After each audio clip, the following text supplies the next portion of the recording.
It's my duty to please the booty. And Muzz got mad at me, the coach said, he goes, Jesus Christ, why don't you just wear 2 9s? And I went, okay. I'll switch the call. Please never do that. Yep. So. Hello, everybody. Welcome to episode 492 of Spittin' Chiclets, presented by Pink Whitney. From our friends at New Amsterdam Vodka here in the Barstool Sports podcast family. What's up, everyone? The end of the season is nigh. Playoffs are starting Saturday, and the boys had a ripper. And Minnie Biz, we're going to go to you first.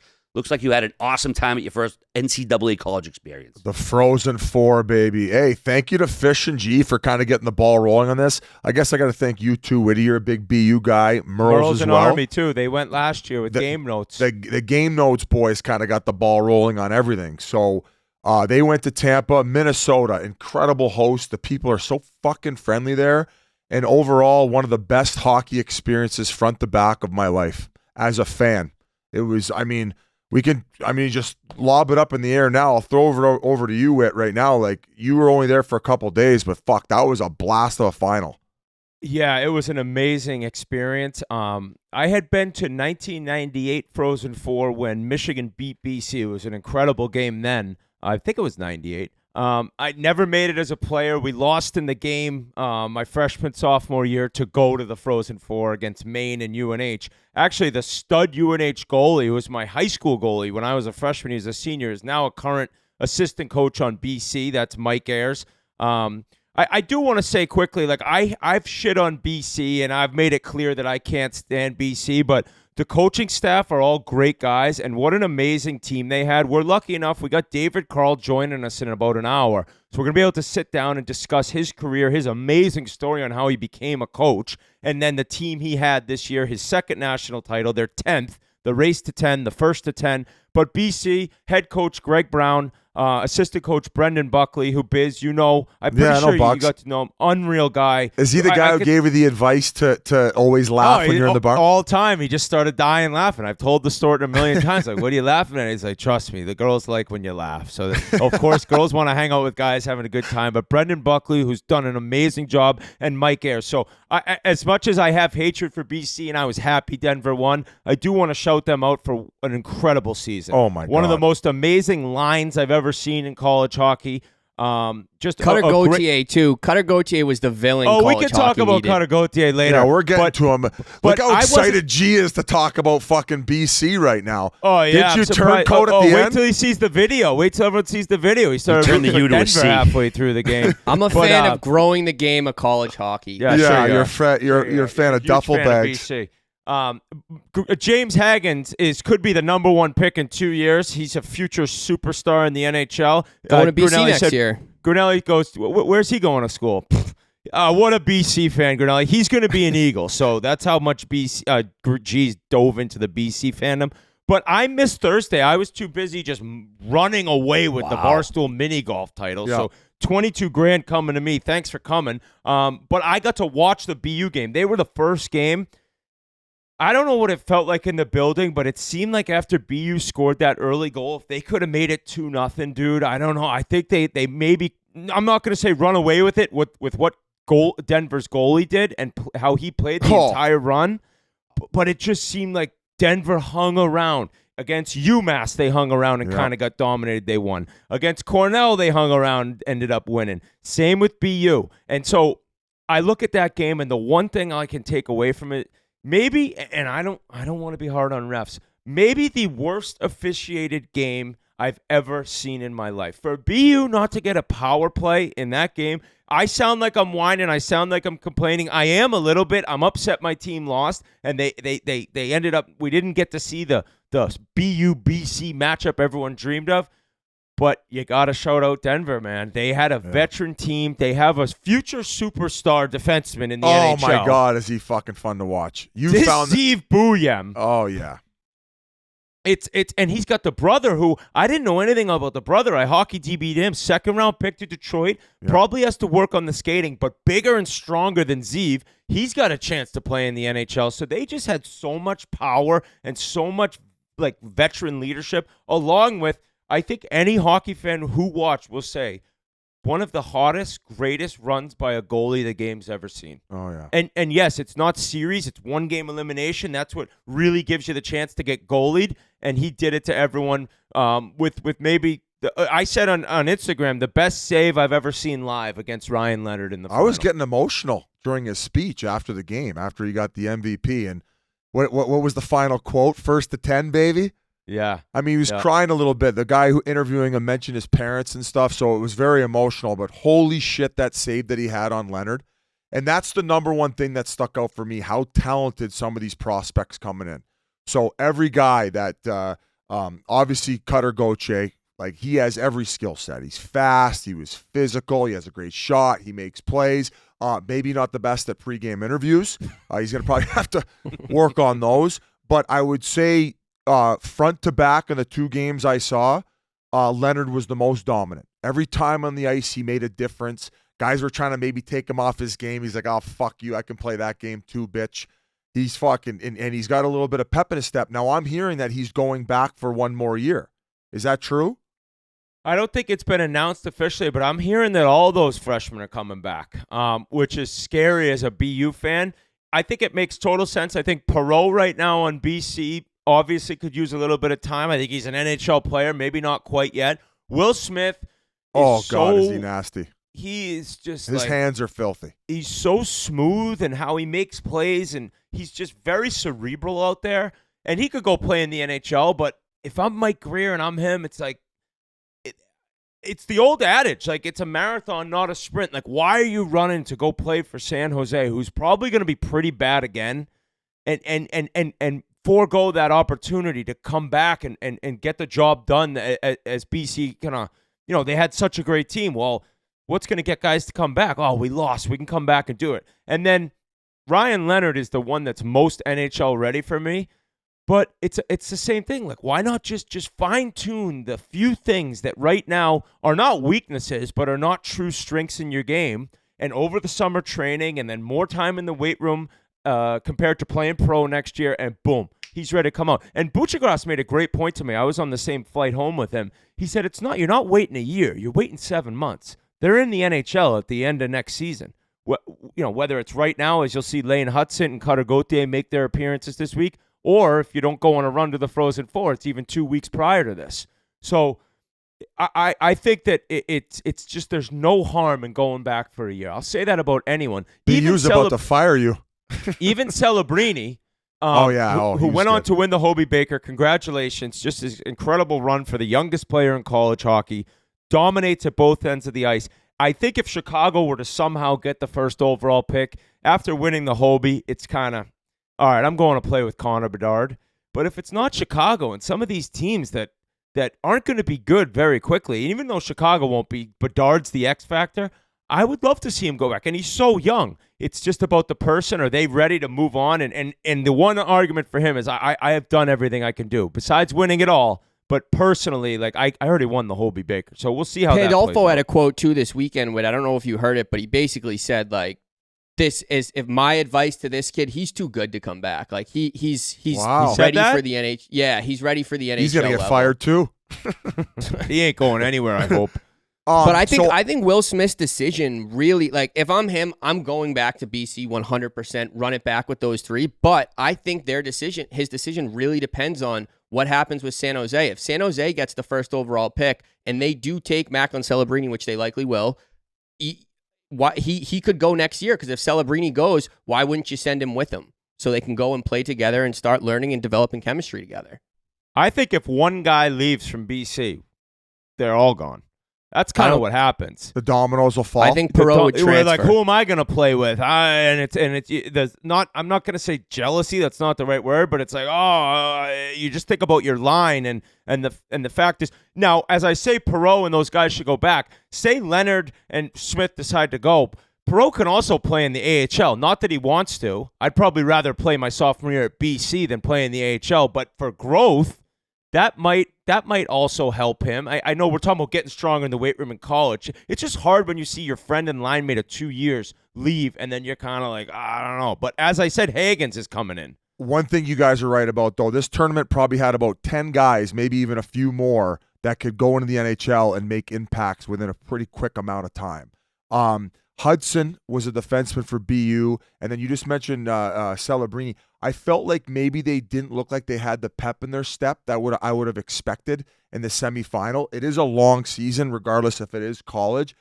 Merle's Celebrini got run over. He got popped. I think it was early in the second, and he didn't really look like himself much after that. So, what do you think that this Hudson kid can end up like a Quinn Hughes? He's tiny. And he's also going to get his debut with Montreal, I think, in his first game against Detroit. Tonight. Woo-wee. Or last night for you guys listening on Tuesday morning. And, you think he has that motor? You think he has the motor where he could be a Quinn Hughes? I mean, he's tiny, dude. He's going to have to. I'll answer that in one sec. I talked about it last week or 2 weeks ago, but for all you NHL fans that maybe aren't all into the college game yet, we're actually going to come back on tonight after the 7 o'clock games, which Washington's playing, Pittsburgh's playing, the Islanders are playing, and the Red Wings are playing. So we figured we're going to come back on and kind of re-go over that Eastern Conference second wildcard spot race and make it a little bit more fresh for you guys listening now instead of not having the results for Tuesday morning. So with Hudson, I said it. Yeah, you question he's tiny, but dude, his quickness and offensively, I think he can just light up the NHL. I really do. The question will be in his own zone and come playoff time and when the games are a little bit more meaningful, a little more physical. But NHL regular seasons, as we've said for years now, dude, they're not run after guys and taking heads off. It's changed. And he is so good with the puck one-on-one that up top, like I mentioned before, guys are not going to be able to cover him. It's head fakes. It's little movement. I know this sounds crazy, and I'm not comparing the player, especially considering they play different positions. But one-on-one stick handling quickness, it's like Patrick Kane on defense. And Quinn Hughes is not a great kind of an analogy or comparison because Quinn Hughes is so smooth. He is so fast without really looking that like he's just like floats around the ice. Lane Hudson's a little more choppy, but the quickness is there. So kind of like a Duncan Keith?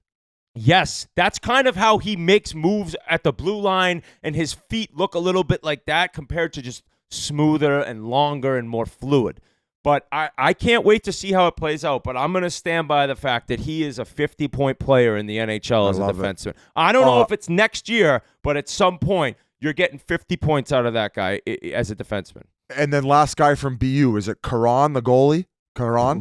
Yeah. Chewy, buddy, he made 2 fucking saves, like sprawling out in that semifinal to even keep the minute and keep it tied. So stick taps to him. He was super impressive. But going after, go ahead.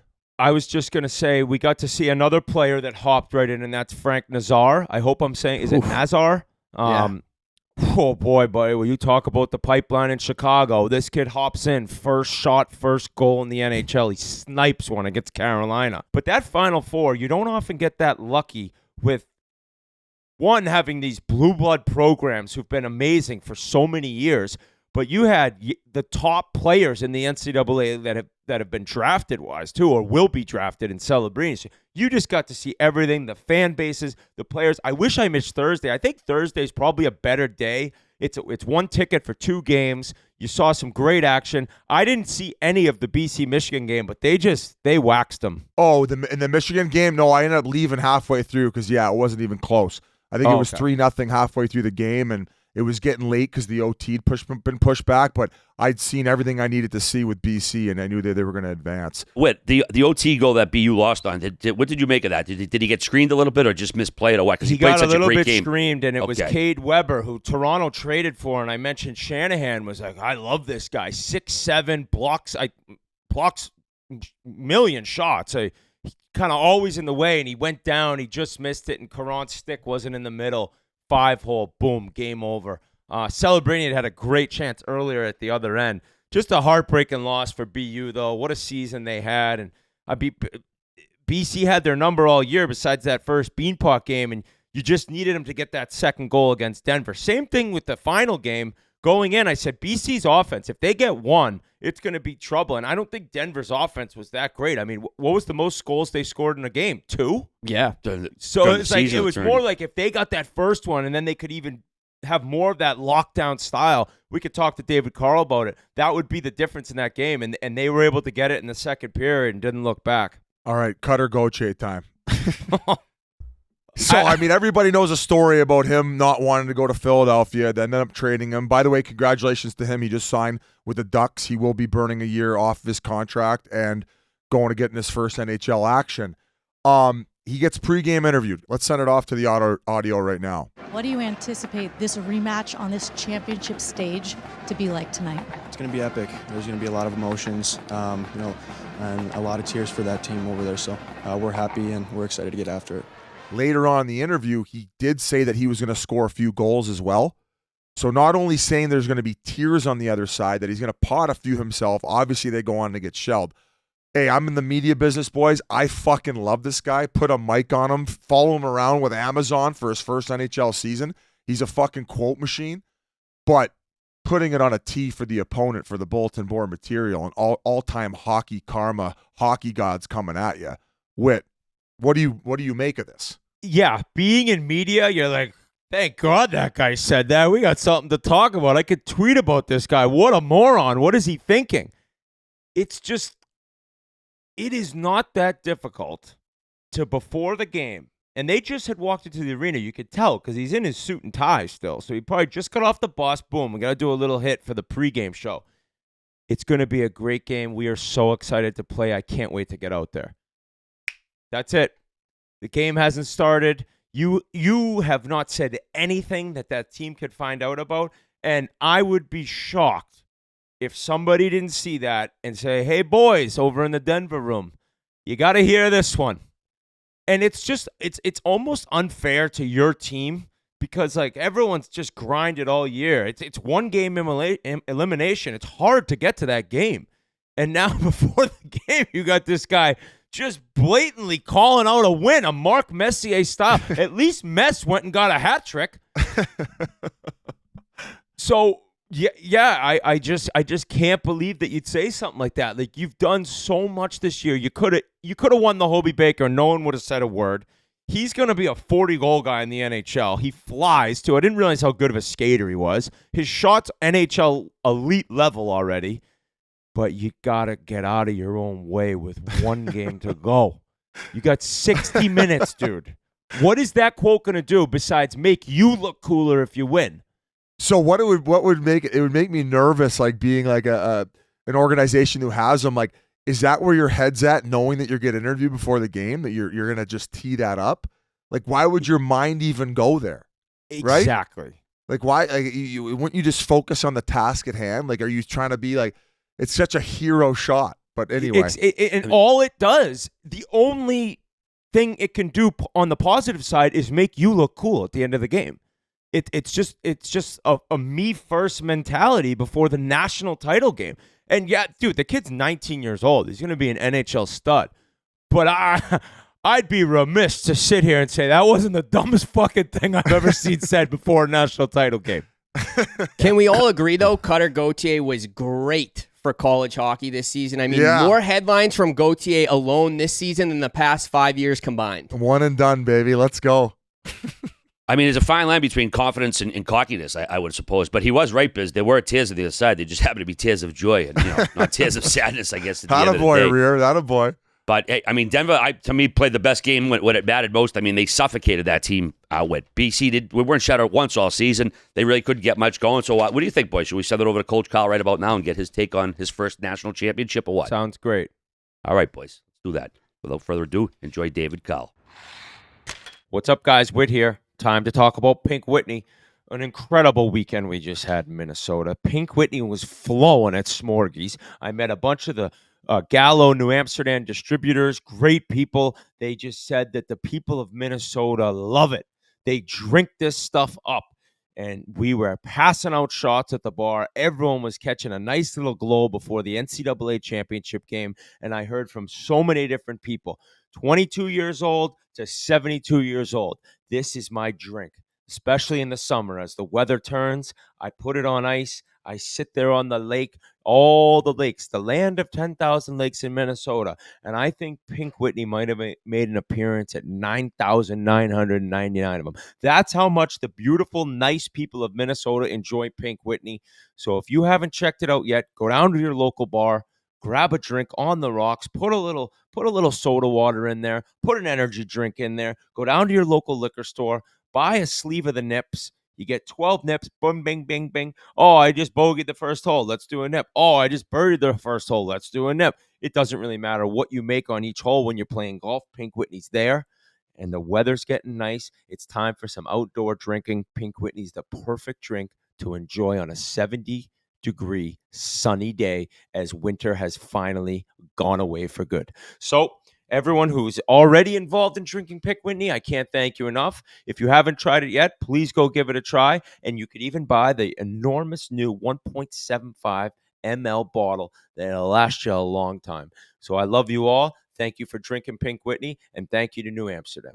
All right, it's great to welcome our next guest. At just 34 years old, he's already won his second national championship as a head coach, as well as the 10th title in Denver University history. Thank you so much for joining us on the Spittin' Chiclets podcast, David Carle.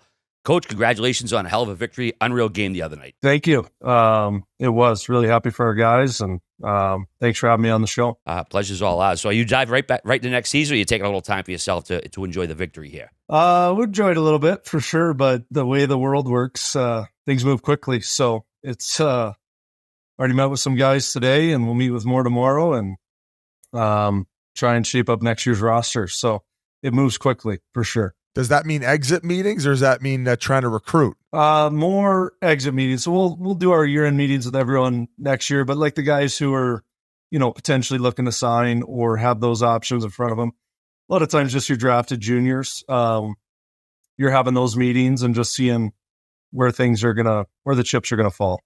So right before we started this, we kind of went over the Frozen Four and the championship game, and Matt Davis was the overall biggest story, I'd say. I think that was one of the greatest four-span goaltending runs, at least in college hockey history. And I don't know if you saw something change with him. I read a stat where it started in March where he just dialed it in. But did you notice something that changed and just took over where he was able to play that high-level hockey? Yeah, it was unbelievable, and I agree with you. It's got to be one of the top all time. I mean, he let in 3 goals, and we played a whole extra game of overtime periods as well. So he played 5 games and only let in 3 goals. We got outshot in all 4 games. Lowest goal total to win a championship at 8 offensively for our team.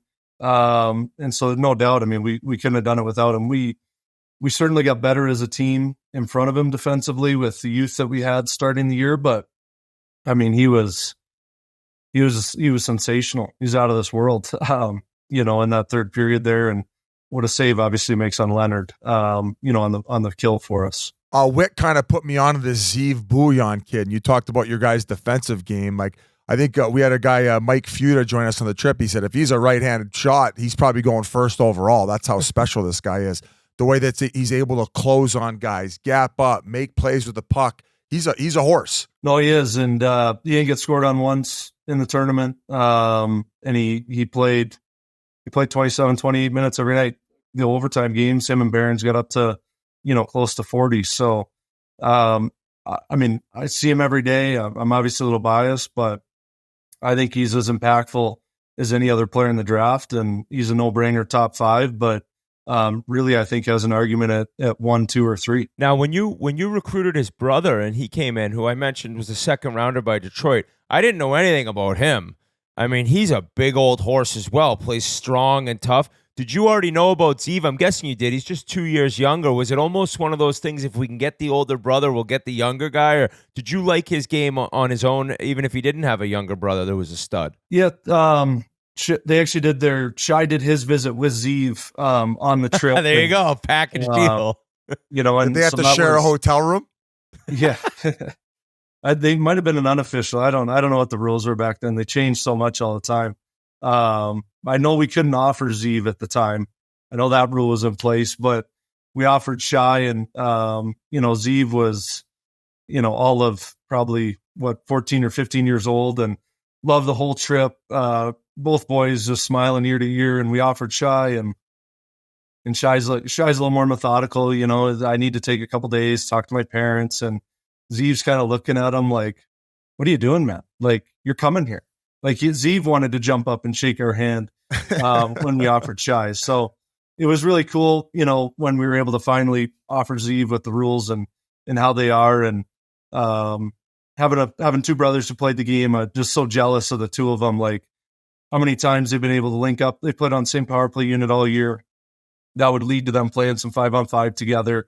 But how many times they linked up scoring goals this year, and just so jealous that they got to have that experience. They're great kids, and had an unbelievable year together. Yeah, so we'll be at the draft, and hopefully we can sit down with Zeev. But in terms of his story, like, the parents moved over from Israel, and they moved to LA, I believe, or Anaheim, and they were driving a long way. Have you even talked to him about how he got into the game? Was his dad just like, "Hey, try this sport"? I don't know if you've chatted with him about that. Yeah, I think a lot of their older brother and then family members got him into the game, but the very athletic family. I mean, the mom was on the Israeli women's national basketball team.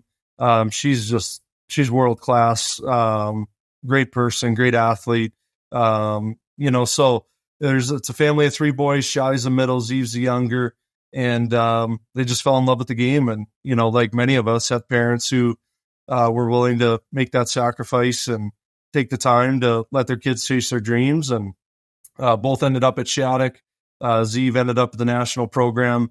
But both found their way to Denver as true freshmen, and couldn't be prouder of them. Which doesn't happen at all anymore. I was talking recently about, I mean, it seems like unless you're a stud, you got to go play at least 1, if not 2 years of junior. So even though you guys are a top program and can grab these number one recruits, have you had to kind of fall in line with how every other school's just gotten that much older and waiting and making kids take a couple years before they come? Yeah, a little bit. I mean, our model's slightly different than, like, I would say the other blue bloods, if that's what people call them. Like, we have, I think, 5 first-round picks in the history of our school. We won with, I think, 12 to 13 picks in 22. In 2017, I think we only had 7 or 8. This year might have been 10 to 12. But no, I mean, Zeev will be a first-round pick, but, no first-round picks in 22. None of these teams that have had, BU tried to do it with Eichel. Obviously, Michigan's had it. BC just had it. It's really hard for whatever reason to win building that way. And we found a way to still have really good players. But maybe we get them as a 19-year-old freshman. 2nd through 7th round picks generally stay for 3 years. And so you get them for their junior year, where the first rounders a lot of times are 1 or 2 years. So you have more roster turnover. And so I think that's how, I wouldn't say it's like a model that we've created. It was going on, I would say George Gwozdecki and Steve Miller really started it. And we've just tried to, continue it and keep it going under Monty and myself. So I think that's been one of the real keys to our success, is trying to keep players, have the opportunity to coach players through their junior year a lot of times. And it's not like we're old. We were the second youngest team in the country. Chose to have 11 freshmen this year, didn't bring any transfers in, and really proud of the guys for all the growth that they made and strides they made throughout the year to win our last game. Coach, I know you mentioned earlier about meeting with drafted juniors. I want to talk about an undrafted junior, your goalie, Matt Davis. Do you expect him to be back next year? Yeah, we do. He's an unbelievable story. Great kid, great family. I don't know if you saw the article after, but I mean, he said he was crying because his mom was alive and she got to see him do that. She had a cancer battle and was successful with that, and just an amazing family. And, Matt played 2 years under Magnus Krona, his first 2 years. So played sparingly, was hurt, played the first 5 games this year, was hurt all the way until the start of our second half of the season. And I think you saw, you asked, like, when did he find his groove? Didn't play a lot of hockey for 2.5 years with the injury and playing behind Krona. And, he was an everyday guy in Green Bay for 2 years, was full-time starter in Spruce Grove in the AJ. And so that's hard for a goalie to like get back into that rhythm. And, I think that's what really peaked for him is the last 6 to 8 weeks. He finally really got into his groove. Ryan Mass, our goalie coach, does great work with him. But I would expect him to attend a development camp or two. Certainly he's raised his hand to NHL teams. And, our hope would be that we have an excellent season again next year. And he does have an opportunity at the end of his senior year to sign a pro contract. You guys were pretty high ranked coming in, but did you realize it was a very special group early on? Like, were you aware of that right away, just on how maybe they all gelled in training camp and when they came in? Yeah, I think we lost. Obviously, we won in 22, and then we lose in the first round against Cornell the following year. And now you're looking at only 8 players off the 22 team, and you're only 24 months removed from. I mean, it goes quick. I saw QPAC only has 5 players off their 23 championship team. So like the turnover, it happens quickly everywhere. And I think the guys who were part of the loss against Cornell, it was a good wake up call for our group, like to not take things for granted. And not that we did all year. I mean, I thought they were pretty into it the whole season during the 23 year, but losing always, I think, sharpens you. And bringing in the 11 freshmen, not dissimilar to what we did after our 21 season. We had a big freshman class. It just adds a new level of excitement and life and new blood and energy that, they all saw us win in 17 and 22, and they want to come in and try and leave their mark on the program. And then you've got the returners who are like, last year sucked. Let's get it back to what it was. So I just think it was a really motivated group. McCade Webster did like an amazing job bringing everyone together, the closeness of the team. He has a unique ability to like read social circumstances, really make everyone feel a part of it. And, he's not the guy that everyone talks about. Everyone wants to talk about Zeev and Rizzo and Devine and different guys on our team, but you don't win without great leadership at this level. And McCade was that all year long for us. Yeah, is it harder to keep these guys under wraps with like in the college situation? These guys are young, wanting to have a good time. Like, is that part of the dilemma being a coach for a college team? Right now or in general? Well, in general, I mean, like your experience so far. I mean, you seem to be way beyond your years as far as maturity is concerned. But I mean, I know what I was like when I was 20, and if I would have went to college, like, I don't know exactly where all my focuses would have been. Yeah, I mean, we get kids. They really care about hockey, but a lot of times they come from families who the academics may not be the highest priority for the kids like today, but they come from families they're really interested in. We have a great business school. It's a private institution. It's only, people think that some people think Denver's this big state school in a city, 20,000 people. Like it's a 7,000 undergrad. It's not a real big school. And so the education for the families usually matters a lot. And then we do certainly sell the social experience of being in an NHL market in a big city. We're tucked away south of downtown. Guys don't need cars. I mean, our guys, everything they need is walking distance. They never get in a car to go have fun or to do anything. They can walk everywhere to a house party, a frat party, a sorority, the college bar that is right on campus. It's a safe environment, to have that whole college experience. And, a lot of what we talk about is just take care of one another. College is about learning, finding your boundaries and all those types of things. And our guys, they work hard and they get rewarded for it. They get to have a good time as well. And they get to learn and experience where those boundaries are at. And I think that's a big part of being a young person today. We want to crucify kids for making any little error. And, I don't think that's our role in society. We were all, like you said, we were all there at one time, and it's to try and educate them and bring them along. And the growth you see from freshman to junior, freshman to senior, like that's the coolest part of the whole thing. You've been open and talking about kind of changing the whole regional setup and giving the number one team maybe the ability to host it and just create that crazy campus vibe throughout both games, not just the home team's games. And then this year, you guys are a number one seed. You get sent out east where you got to play UMass and Cornell and teams that have fan bases that can drive. So do you think there's ever a chance that happens? And even in this season's example, did you have to talk to your team like, all right, boys, number one seed, but we're sent out there, like, let's almost prove them wrong? Yeah, I think our team had a good vibe to it where, we didn't really care. I mean, we have to travel a lot. I looked at we looked at like BUBC's schedules. I think this was maybe their second or third flight of the year, coming out to the Frozen Four. It was our 11th flight of the year. We started the year in Fairbanks, Alaska. We went right to Boston after. So we're not afraid to go on the road and play anyone and do that sort of thing. So I do think that they took it that way. Regarding, making our tournament better, I mean, I'd love to talk more about it for sure if you guys want to, but I'm a firm believer that you earn your home ice and the top 8 should host the bottom 8. I'm not in favor of, I don't think we should have hosted UMass, Cornell, in Maine, in Denver. I think that would have been awful for the other matchup, and arguably it'd be worse than what we currently do.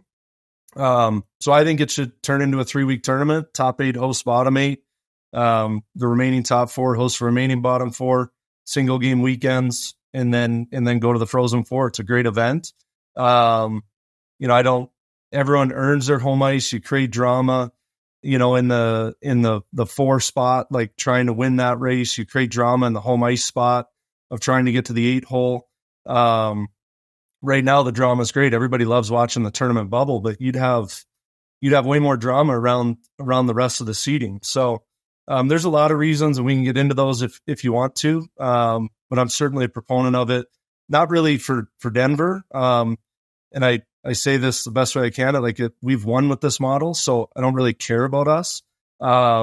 We've done it more than anybody, and it's about what's best for college hockey. And I think we've been passed by some sports. You just have to look at the new ESPN deal, who's a partner of the NHL, and there's a carve out for 6 or 7 sports to get ABC time during their national tournament. We spent our whole tournament on ESPN2, and I'm not saying we should bump the Masters, but maybe we shouldn't be on the Masters weekend. But we need to think logically about how do we get this thing going? Why is hockey not carved out for ABC time on our Frozen Four? It doesn't make sense to me. And so I think the best thing we can do right now is have open conversation about how do we make it better for the student athletes and for the fans and grow the game, because I think we'd all love to have 10 more teams for 10 more staffs and 180 more scholarships. We're kicking the CHL's ass right now.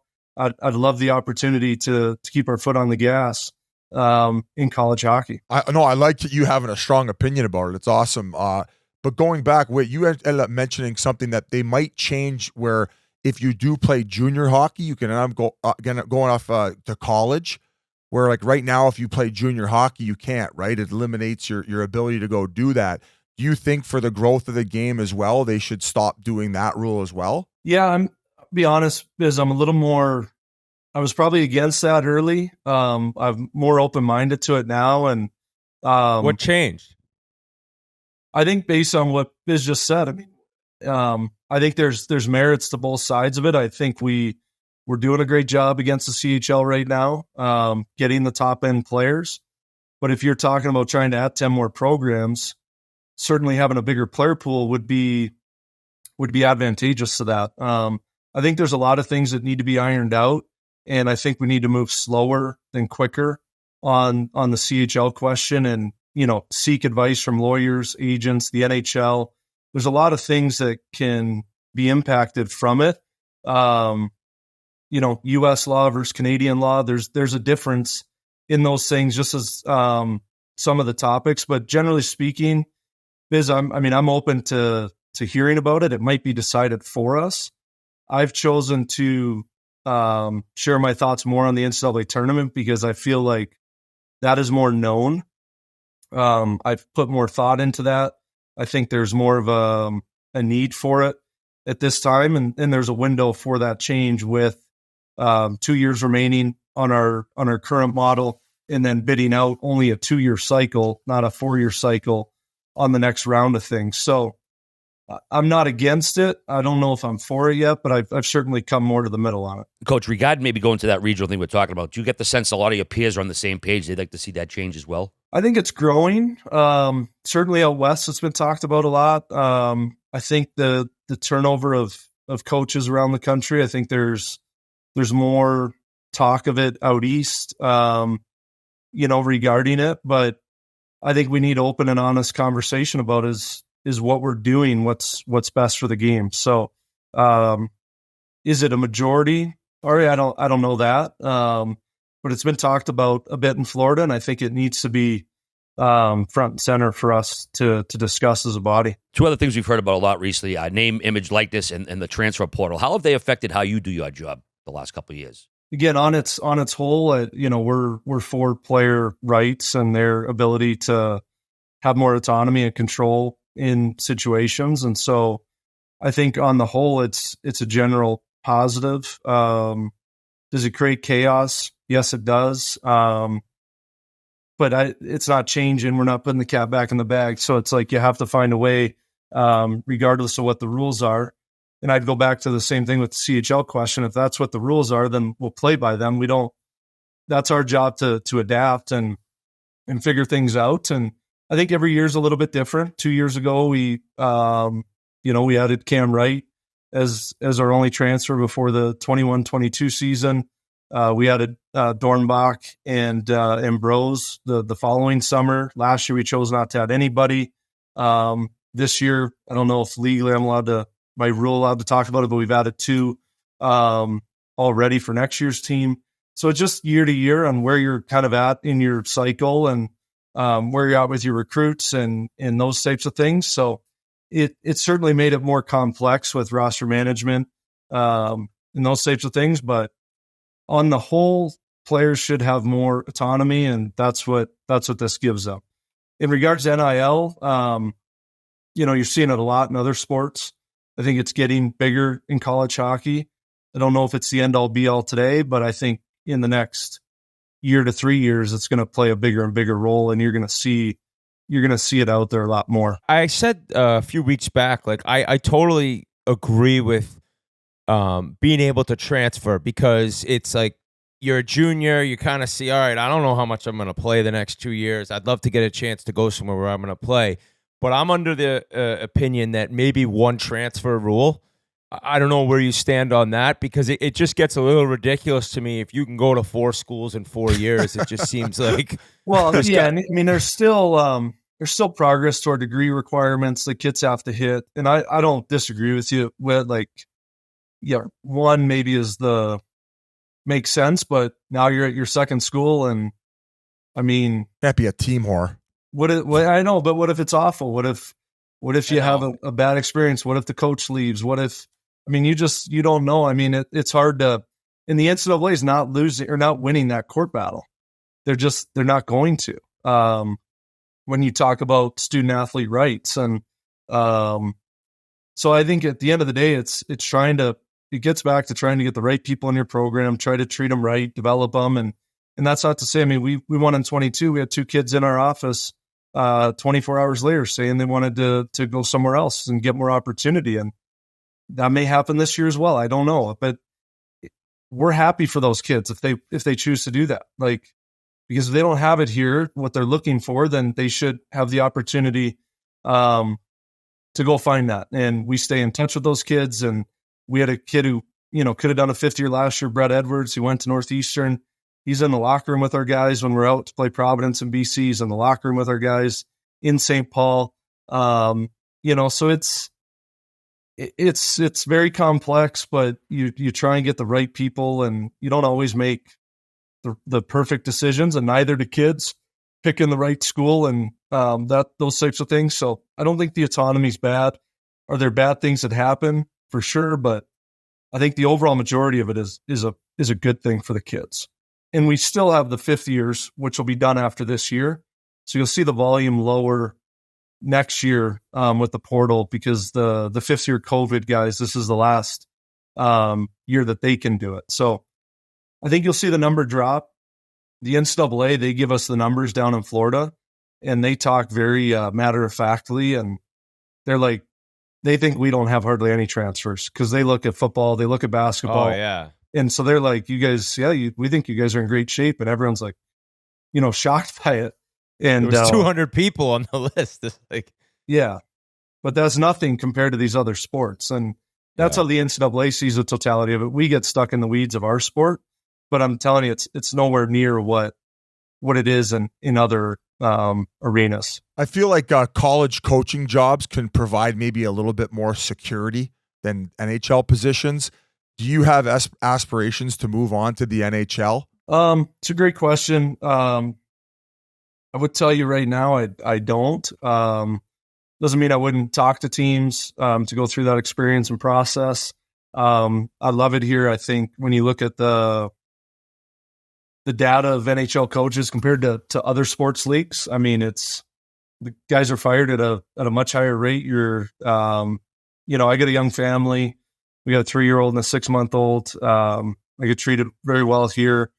Am I saying no to it? No, but it would have to be a really special opportunity. It'd have to be a lot of money. And, I don't know if anyone's willing to pay that for a 34 first-year head coach in the NHL. So it's on my radar, but it's not, if that makes sense. I don't have that itch, to go at the first opportunity or to be knocking doors down to tell people this is what I want to do. So love it here. We got a great program, and we're set up to win year in and year out. And that's what's fun is seeing these kids have those experiences to win their last game of the year. There's nothing better than it. I think there's probably a lot of college hockey non-college hockey fans or non-USA World Junior Team fans who don't really know your story, and your amazing coaching career so far comes from some heartbreak, and that is being given your heart condition when you went to the draft, I think combine. And I had the chance of playing with your older brother Matt, incredible player, skated like the wind. I read that you skated pretty much the exact same, and we're looking at being a second round pick. So can you take us through just having to deal with that heartbreak and making the most out of it like you have? Yeah, I went to Shattuck St. Mary's, great hockey school. Really fortunate to have the opportunity to go there. My senior year was invited to the combine, and at that time they did EKGs on everybody. Went through all the testing, all the interviews. There was a 48-hour rule that you probably remember. Where everything had to just be really crammed in. And so you're in and out.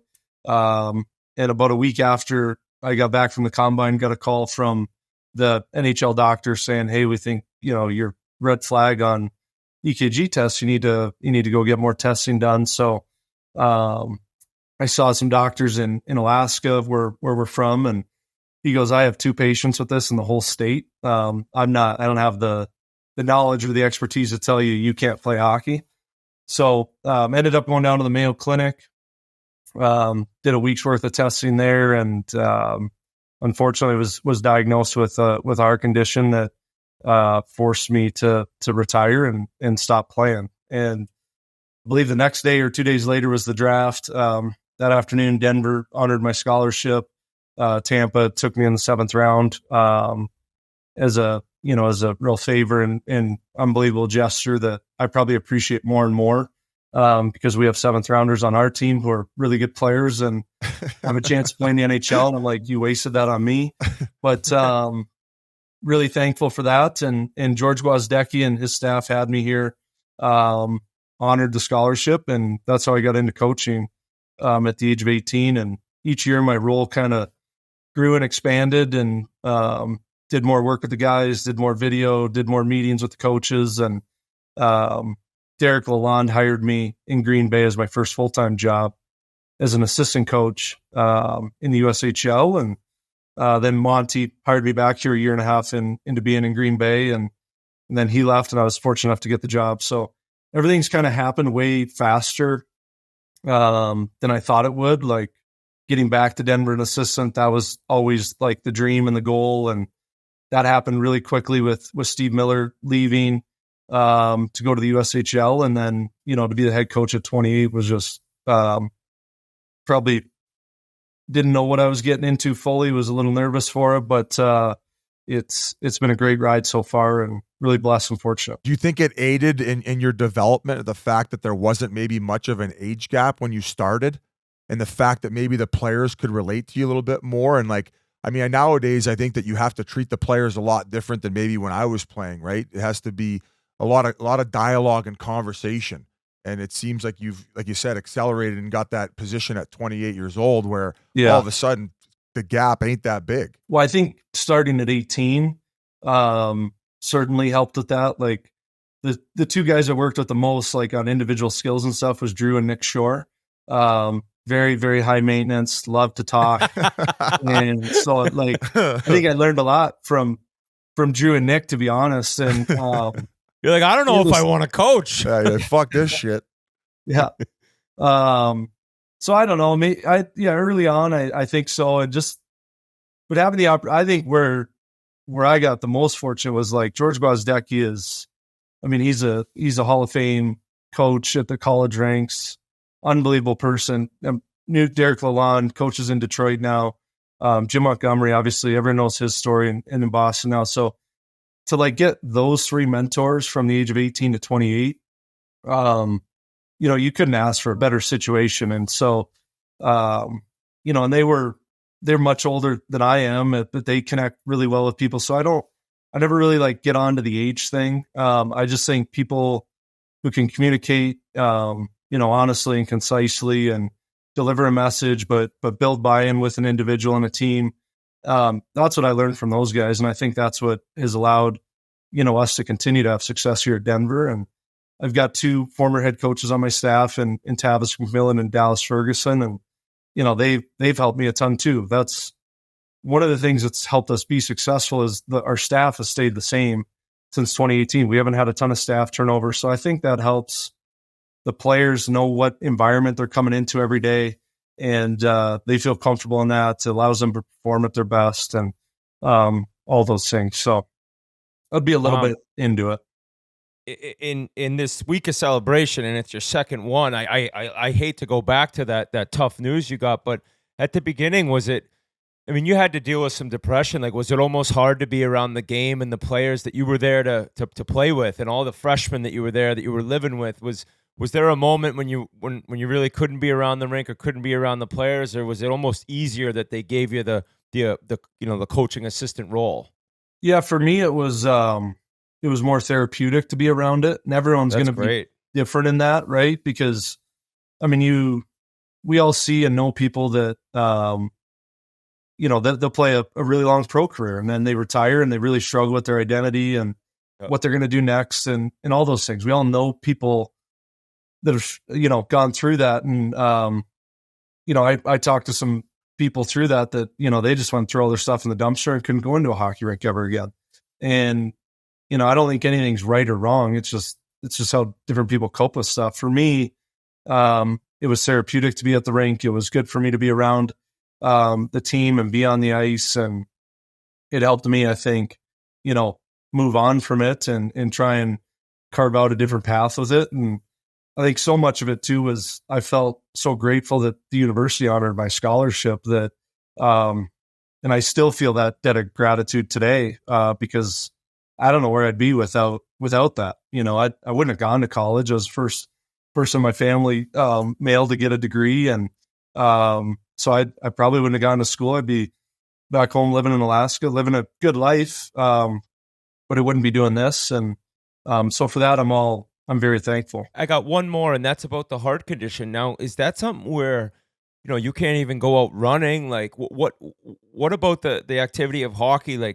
Could you not do? Is it just you can't get your heart rate too high? So yeah, odds are that I'll say first, it's a little bit it's hypertrophic cardiomyopathy. It's HCM for short. It's a leading killer amongst young athletes in America. Everybody, when they say, "Oh, this 21-year-old had a heart attack," or this 16-year-old had a heart, that's not what it is. It's sudden cardiac arrest. it's your heart muscle tissue. Many times it gets thick. The tissue doesn't grow properly. It gets disarrayed is what they say. And then the electrical signals get mixed up in it. It leads to fatal arrhythmias. And so what can contribute to that is think about hockey. You go out, you go max heart rate, then you go rest, you go max. And so that's when you're most at risk, is when you're going from rest to max and then down. And so when you have it, when you're diagnosed with it, they say that if you have it, your life expectancy is that of a normal person. You just have to be able to manage it. So do I run? No, but I always hated running. But I work out. It's just very calm. I'm not trying to impress anybody. It's just to get it moving, and you bring the heart rate up slow and you bring it down slow. And it's probably what most normal people do when they do any sort of physical activity anyways. So, and the odds are that nothing would have happened throughout my time in my career if I had continued to play. But the risk at the time, the science showed, wasn't worth it. Mickey Renaud had passed away in February of 2008.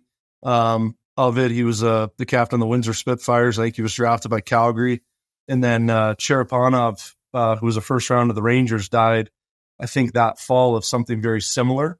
And so those three things all happened within, a 7-month period, and I was the one who was alive. And so that really helped me feel like grateful to even be above the ground. And, the NHL has since, they do echocardiograms now because of that year. They do more heart screening, they do more testing, which I think is great, because a lot of the heart tests aren't done at pediatric appointments. They're not done at physicals. And so it's great that there's more screening happening, and hopefully nobody gets caught or diagnosed. I cross my fingers every combine that it doesn't happen to someone else. But I think it's much better than fatalities happening and these horrible accidents. Prior to your EKG, coach, was there any hint that something was amiss at any point, or it was just kind of no? So they say oftentimes your first symptom's the last one. Many people are asymptomatic, don't present anything, and and to this day, I'm not symptomatic with anything. So that's probably the hardest part, is like you feel normal, you feel fine, and you're being told that you can't play, and that's the hard thing to kind of wrap your mind around, But we're talking about hearts here, and you broke this guy's heart Saturday. Our producer, Mikey Grinley, I know he wanted to jump on and ask you a question here. Gee, what do you have for Coach? Well, he's a lifelong BC fan. I used to live with one of your former players who was on the 2017 national title team. Oh, God, Rudy. Rude boy.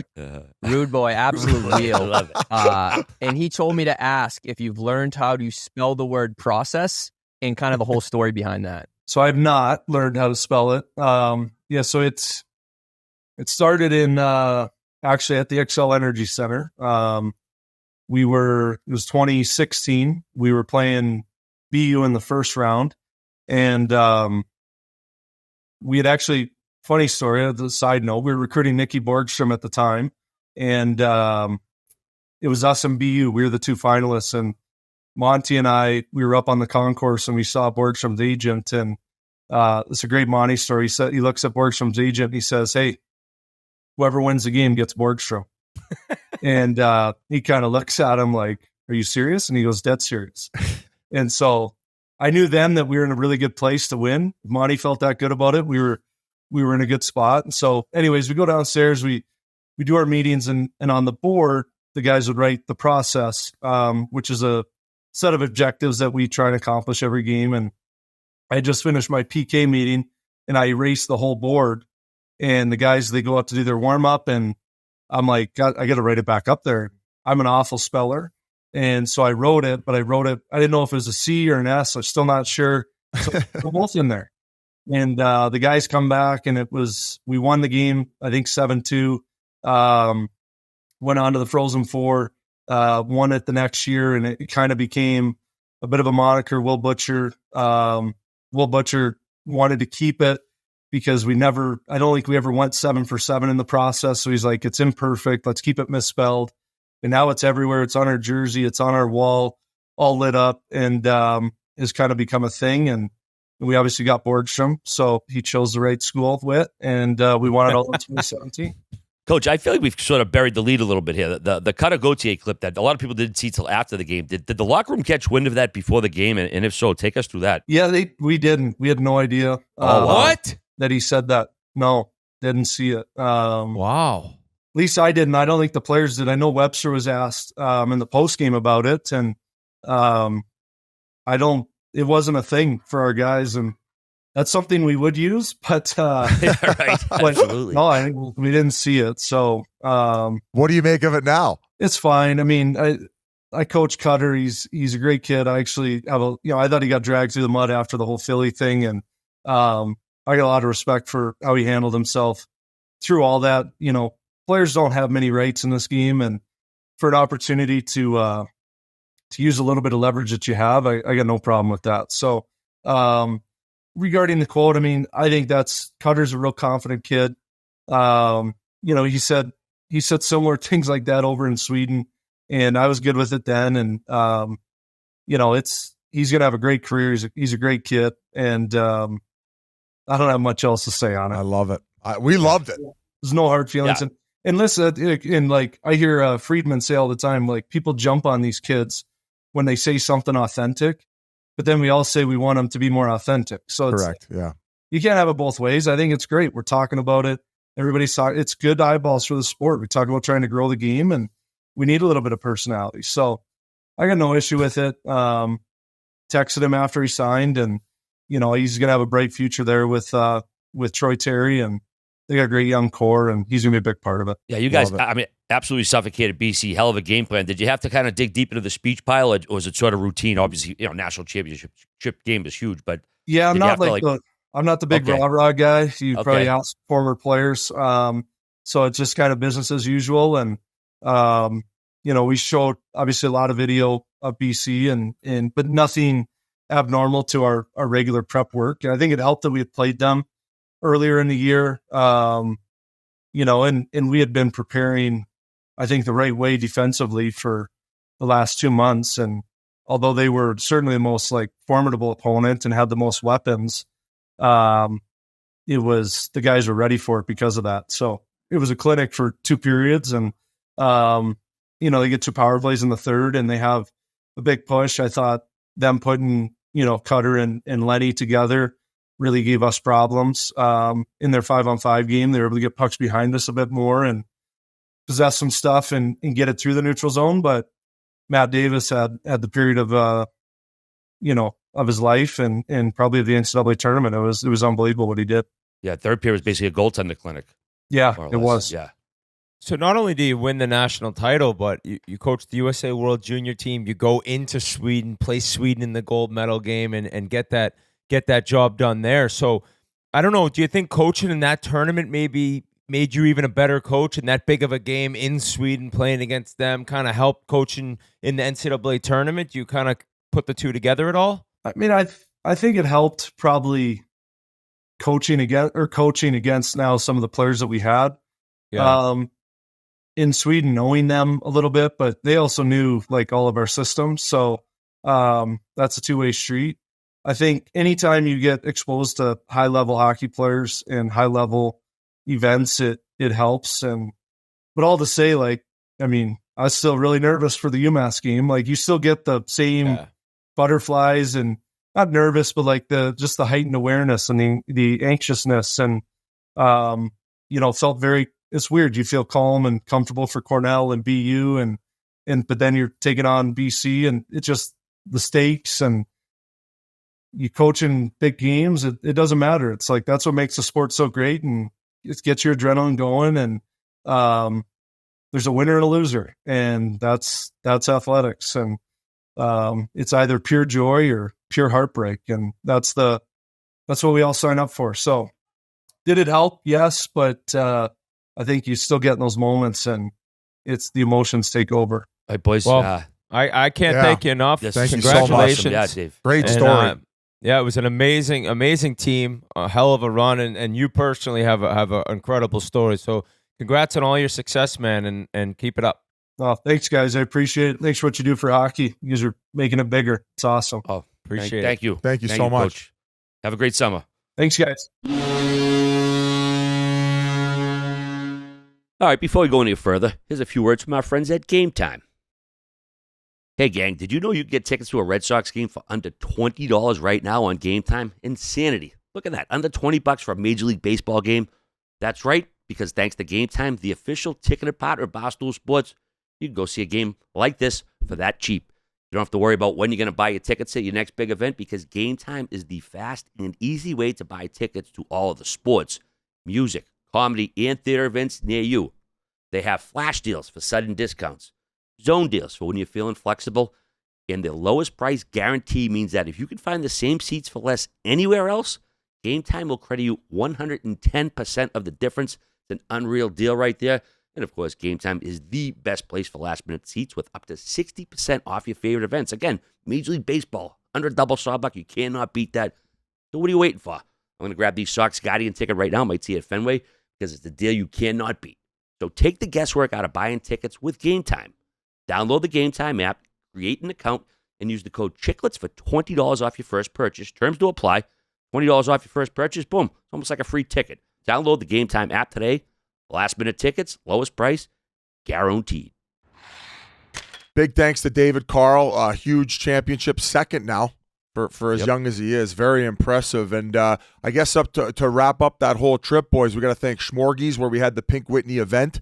The people were so nice and kind. It was rammed in there right before the game. Top 10 Liquors where we had the Pink Whitney bottle signing.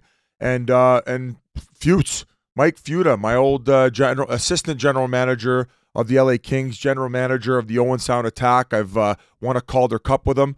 He joined us on the trip, so it was a blast hanging out with him. And I think that pretty much wraps it up. Oh, no, Billy Sushi. Whit, what was your... that place. I don't know how many people from Minnesota have been to Billy Sushi in downtown Minneapolis, but this guy who owns the place is an absolute character. He's an animal. And we had been there when the Blues and the Wild played at the Outdoor Classic when it was minus 30, I think 2021. January 1st, 2021. So we got a chance to go with Keith Ballard, and he's kind of like, yeah, this is where all the Wild guy goes. I think they do their end-of-the-year party there. We saw his back room originally when we went, where he had an American flag, like, art exhibit on his wall that he had a secret button that he pressed, and he opened it up. There was like an AK-47 in there. And then he ends up having an upstairs office with, I think he said one of the largest collections of Japanese whiskey in North America, and I believe this guy. This guy was a machine. And then he's like, you got to see Billy's After Dark too. So then we go down all the way to the basement, and he had a little speakeasy set up that was a completely different restaurant. I don't know if it was the same menu with the tombs pumping, a nice little hangout, and so we got stuffed with sushi. It was incredible. The food's phenomenal. We want to thank him for hooking it up. Yeah, and it was great seeing Futes, hearing all his old stories. He's so dialed in, getting to shoot the shit with him at that last dinner we went to. So it was a great weekend. I unfortunately, I wasn't there the whole time, but I had a blast the 2 nights I was present. And then 2 more thank yous quick. Jordan from the NCAA dialed us in all weekend. Yep. It's awesome how much the NCAA is willing to work with us and help us and get us into these events. So that was so awesome and encouraging. And then Connor Mahoney, absolute legend, dialed us in for the box on Thursday, dialed the boys in on Saturday. So shout out to him. Oh, yeah, we got to watch the game in the comfort of a private box. We actually saw Billy Guerin was a few blocks over. He was rooting for BC, kind of giving it to Whit about BU. So it was good chumming it up, and once again to Minnesota, you guys were an incredible host, and they don't fuck around. They say Minnesota nice, RA. No, not at all. I was a little jelly I couldn't get out there, but I don't want to sound like Gurgis for 2 episodes in a row. Hello, everybody. Welcome to Spittin' Chiclets. Blah, blah, blah. Yeah, Would have been a rough wanted one for the audience. But no, and plus it would have been 4 weekends in a row traveling. Didn't want to do that because, boys, we are on the road once again this weekend, back on Long Island, FDNY NYPD 50th annual game. Cannot wait. We're all going to be on the microphones there. Biz in the booth, Whit in the bar, between the benches, Saturday, 4 p.m., barstool.tv. Gee, any other details the folks Well, know yeah, out there? RA, just to correct you, I mean, it's a tough sledding here. So originally they had April 22nd, Monday, April 22nd as the NHL playoff starting date. And a few months based on the fact that they wanted to capitalize on the starting on a Saturday, April 20th. They moved the playoffs up, And in the last day of the regular season on the Thursday, there's 6 teams who are in playoffs in the West playing. So it seems as if though they're going to start a few teams in the East on the exact same day at the exact same time as we were supposed to do this NYPD FDNY broadcast. Obviously, I can't be in 2 places at once, and this is a major, major dilemma.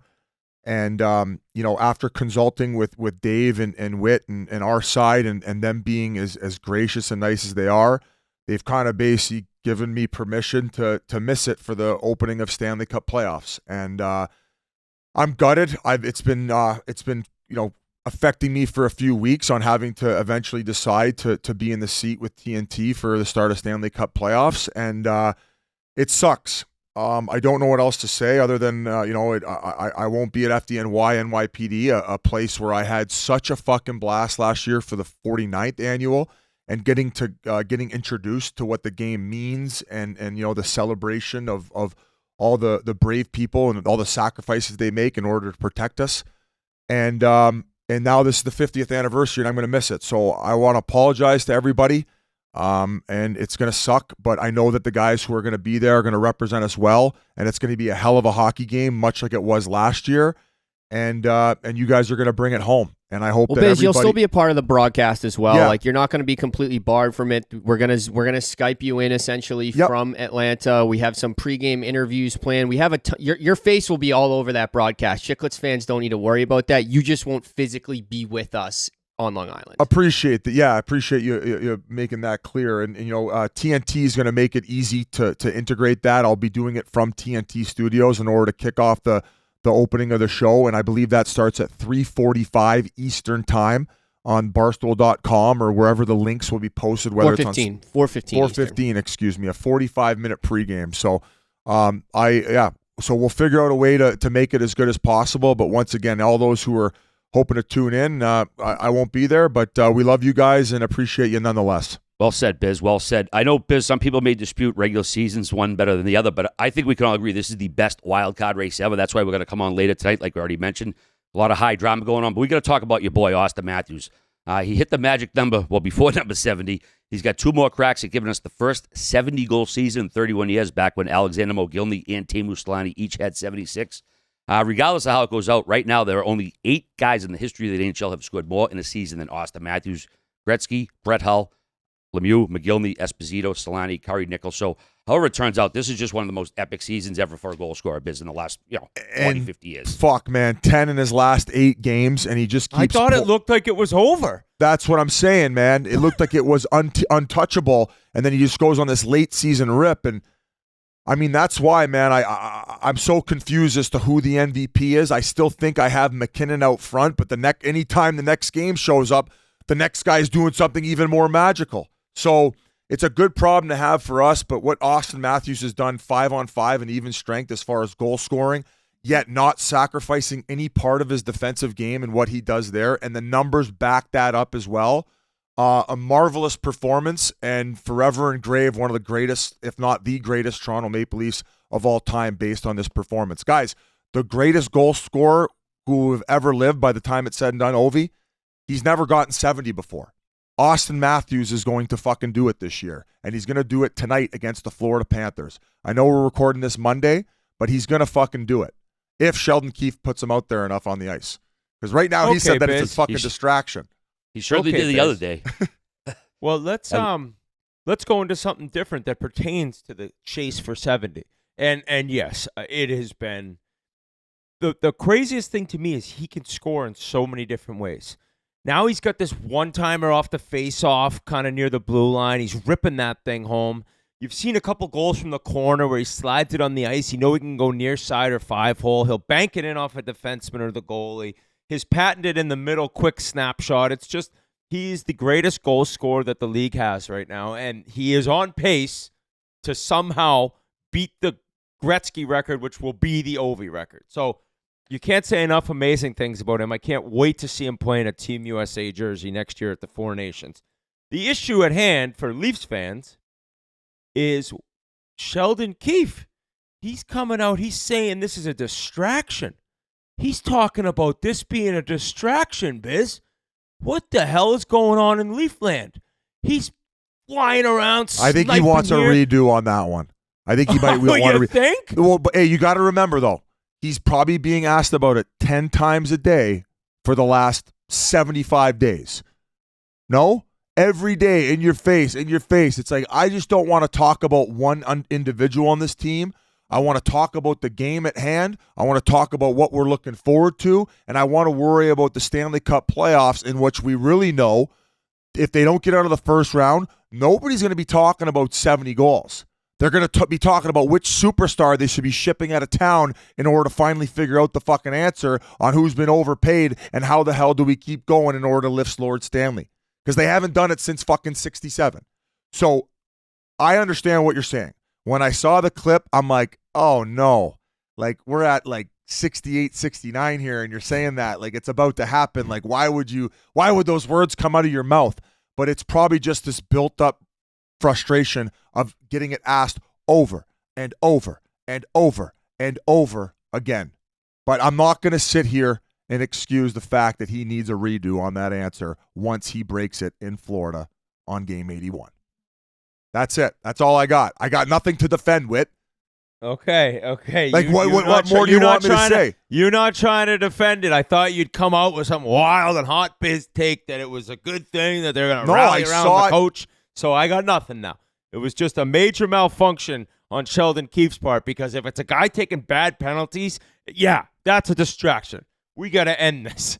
But the guy is scoring goal after goal, lifting your franchise to new heights in the regular season, which they're amazing at doing on their own. And all of a sudden, we need this to end. I need him to stop scoring. I don't want to talk about it anymore. He's taking a page out of my book and farming for engagement. He was probably just waiting for the comments to pop off. He's like, put this on your fucking put this on your Instagram and Twitter feeds, you bums.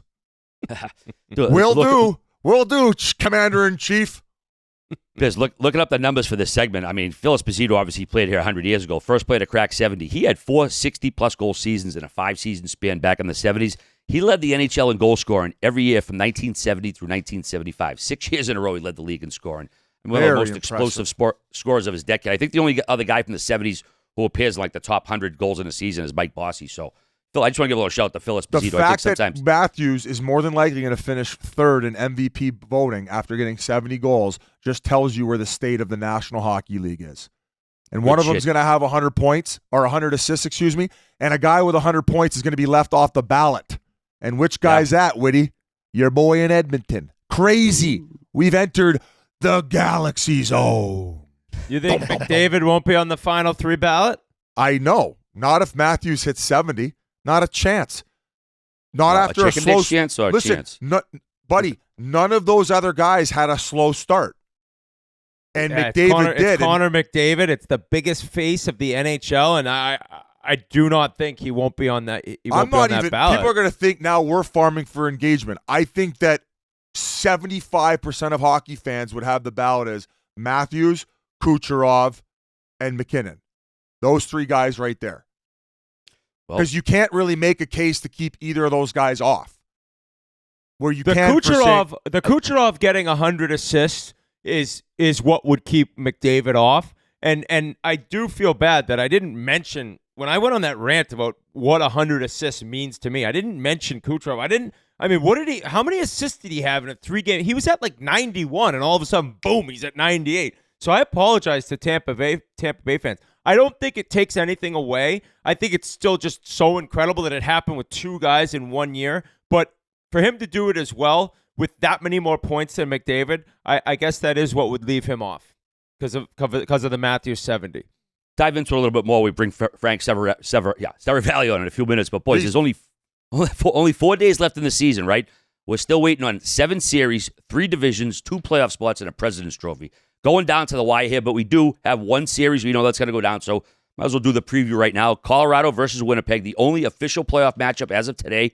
The Jets swept the season series 3-0, outscored the Avs 17-4. I think it's obvious the Jets have a pretty big advantage in the pipes. Connor Hellebuck probably going to win the Vezina. The backup, Laurent Brossoit, he had an unbelievable year. Gorgiev's been tough lately. Colorado's been struggling a bit. I think they've given up 24 goals in their last 4 losses. But if you remember, Biz, they similarly limped into the 22 playoffs. Correct. They went 1-5-1 in their last 7 games. How'd that turn out? They ended up going 16-4, winning the Stanley Cup. I don't know, but the Jets, they've won 6 straight. Hellebuck, again, going to win the Vezina. Biz, who do you have in the series and how many games? If you're an Avs fan, you better hope to God that history repeats itself in the backing into the playoffs and then having that success, because I'm a little nervous for the Avalanche. Not only based on the way that they're playing, but also the way that Winnipeg's picked it up. After they went on that bit of a losing skid, I think a lot of people were starting to write them off by not even considering them a contender. But now they've rattled off, 6 in a row? They look incredible. All lines are firing. And the one guy they got between the pipes, and that's the one goalie in this series that you can trust, and a guy who is used to the type of workload that he has received. By the time the season's over, he would have played 60 games. I think that, Whit, you can agree, that's kind of like if you go back in time to when Patrick Waugh and Brodeur were playing 70. That's kind of like the new standard if you're going to be that number one goalie between 60 and 65 games. But the one difference in Georgiev having the exact same amount of games played, save percentage and goals against. And right now, Hellebuck's got a .940 save percentage and a 2.38 goals against average. And he's used to doing it. And from the games I've saw as of late, Georgiev ends up getting pulled against them when he gets shelled, and then they throw him back in against Vegas. Everything was looking good. And I like the move and trying to instill that confidence in Georgiev after having that tough shelling and that tough outing. Well, in that third period, it seems like he imploded a little bit. And Whit, I don't know if you fucking have seen his body language. That's the most concerning part. And what can happen is if you're a goalie and you're not used to playing that amount of games, it might not even be the physical element. It's mentally. The mental element. And every goal that he let in, he fucking had the, shrugging the shoulders, rolling his eyes. And I don't know if you watched that game against the Golden Knights that was on TNT, but I think the second one he should have. And that's when he kind of fucking really showed his true colors as far as it the looked body. like, here we go again. That was like the vibe he was giving off. So that's the concerning element. And going back to the last run, I feel like they scored their way out of trouble where they had that secondary scoring and they had that second line with Kadri. And if you want to talk goalies, what's their next biggest issue? Listen, Mittelstad's been solid since he's been here, but he ain't the answer for Kadri. Even so much so where now they've bumped down and separated the two-headed monster with him and Rantanen. Yeah. They moved him down to the second line. That tells me everything I need to know and maybe the lack of trust in that secondary scoring. So when going up against Winnipeg right now, man, what happens if they put that third line of Lowry on the top line of Avalanche? Remember here, RA, they got shelled in that game. They were playing for home ice. Now they got to travel to Winnipeg, one of the toughest barns to play in with the whiteout. And if that third line from Winnipeg, in which they've been doing it all year, they've been shutting down teams like crazy. If they end up sicking that line on that top line of McKinnon and whoever at this point, I would imagine if they want to get the max out of the offense, they got to put Rantanen back up there. But if they go neutral and sustain that offense, buddy, look out, because those other two lines that Winnipeg got, the 1 and 2 lines, they could dummy guys. Well, Biz, that was impressive, and you left out even a couple things in that 3-0 this year. Winnipeg is against Colorado, outscoring them 17-4 in those 3 games. They dusted them 7-0, 6-2, 4-2 early in the year. Here's the thing: is Colorado off the rush is out of control. They are a team that scores off the rush. They create momentum off the rush. They have Makar, they have Taves, they have McKinnon, they have Rantanen. If they're able to get going off the rush, they're going to win this series.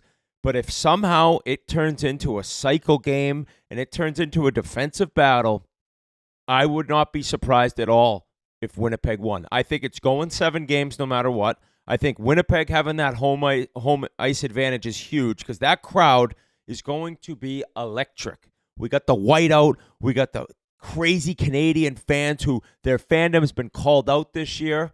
People have been saying, where are the Jets fans? Well, you'll see them now. You'll see them next week or even this week, maybe later this week. And they have the ability with that third line, okay? So right now, Niederreiter's been hurt, but he should be ready to go. So it's Niederreiter, Lowry, and then Appleton. And, buddy, if they shut you down, that gives those top 2 lines. Velarde's been incredible. All right, so Velarde, Kyle Connor, and Scheifele, that's a true number 1 line. Toffoli's made a huge impact. Monahan's made a huge impact.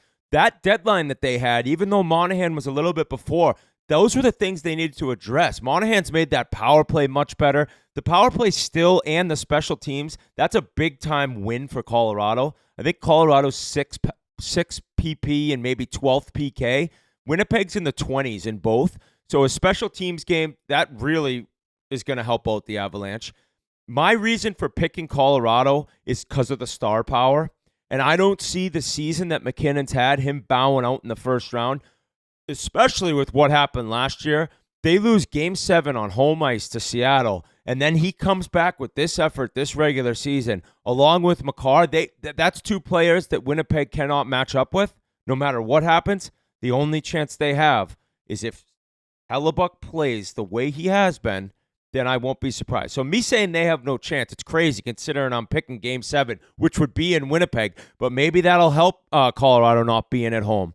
Because Game 7 last year at home, it didn't go well. This is a different team. But that second-line center role you're talking about, the crazy thing and the best thing about Kadri was how fucking nuts he is. That's playoff. That's toughness. That's being a prick. That's how you win in the playoffs. I think Middlestat has amazing skill. We haven't seen if he has any idea what's going on in the playoffs. And he could prove us all, he could make us all look stupid considering we're doubting him as a playoff-type player when he hasn't even had the chance to ever play in it. But we knew Kadri'd be sticking guys behind the play. He'd be elbowing guys after the whistle. He'd be causing a ruckus, which is what you need to do in the playoffs. And Colorado really hasn't found it since. I think it's going to be a great series. Defensive side of the game, Colorado has a major advantage, I'd say, there. Up and down the lineup. Girard should be back. He's been out. But you got Manson, you got Girard, you got, like I said, Taves and Makar. Yeah. Sean Walker can skate. He can move the puck. So the top 6 in Colorado are a lot better than the top 6 in Winnipeg. But I think 1 to 12 on the forward side, I think Winnipeg's got better forwards. Winnipeg up front. They don't have the superstars. You banged it with the superstardom, but front to back, man, I trust the bottom 6 in Winnipeg way more. And Perfetti's been a healthy scratch. And to the point where, like I said, at home, if they're able to match up that third line against the top line and neutralize it, that to me might be the difference in the series. Like, let's go back to the regular series here. Look at the home record for the Colorado Avalanche. 39-1. So impressive. On the road, 19-16-6. These guys haven't been that great on the road. And I think the performance from McKinnon and everybody talking about the point streak at home has really taken a lot of focus off of how they played on the road. But that's got to be a major concern. And the goaltending position is so valuable come playoff time, Whit. I got Winnipeg winning this series in 7 games and ruining an MVP season for Nathan McKinnon. Wow. What do you got, Whit? And I got Colorado in 7 because of Makar and McKinnon. If Winnipeg wins this series, we're going to continue to be talking about Hellebuck. It'll be like, wow, everything he did in the regular season led right into playoffs, and they got goalied. You know, NCAA hockey is so different. It's one game, but you see what a hot goalie can do.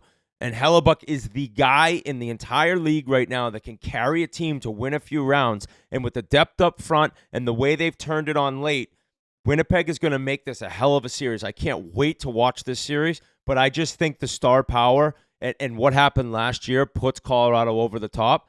What was the other thing I had to mention about Well, I was going to say, David Carle already mentioned earlier in this podcast, sometimes losing can help you learn. And going back to last year and how Bonus had those comments for their team after the playoffs, saying how they laid over and died, I could tell you one thing. If they don't win the series, it's going to be a way fucking better effort because they got bounced in 5 and they fucking roll over and died. And you won't see that this year from this group.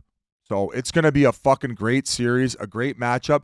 A little disappointing how we talk about the 2 and 3 matchup and how it's going to take one good team out of it. This is going to be the case, and I got Winnipeg in 7.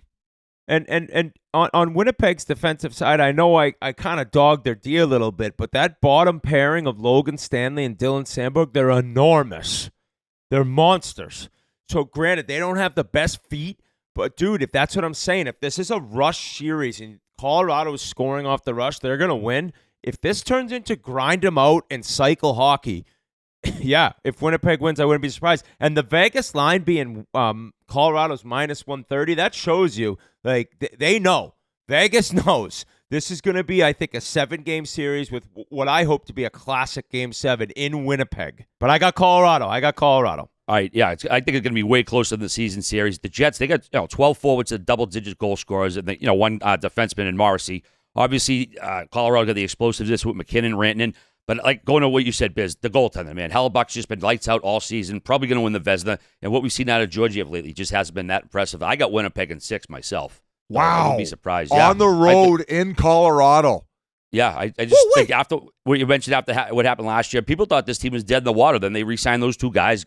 Bonus got everybody re-fired up. They changed the captaincy, did all that stuff.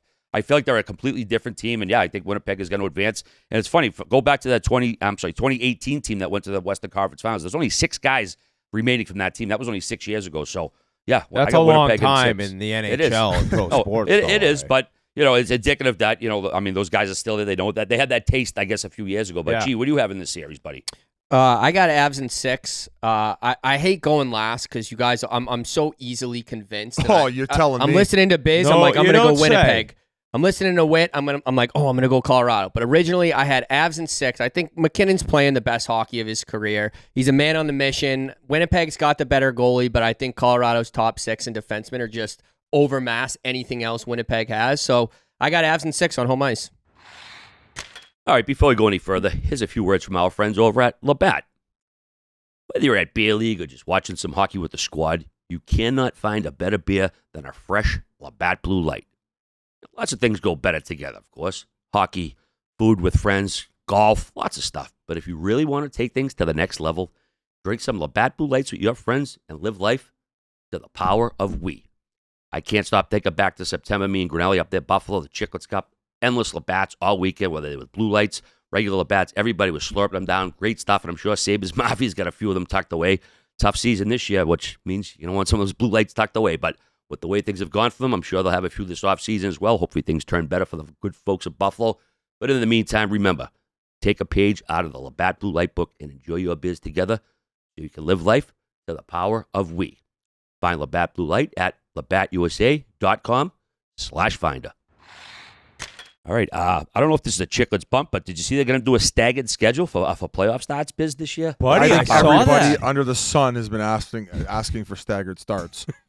But and yeah, we got it. Sure, Finally. we did. Are it. they just doing like 7, 7:20, 7:4? Like, is it just 20 minutes, 15 minutes, or even more?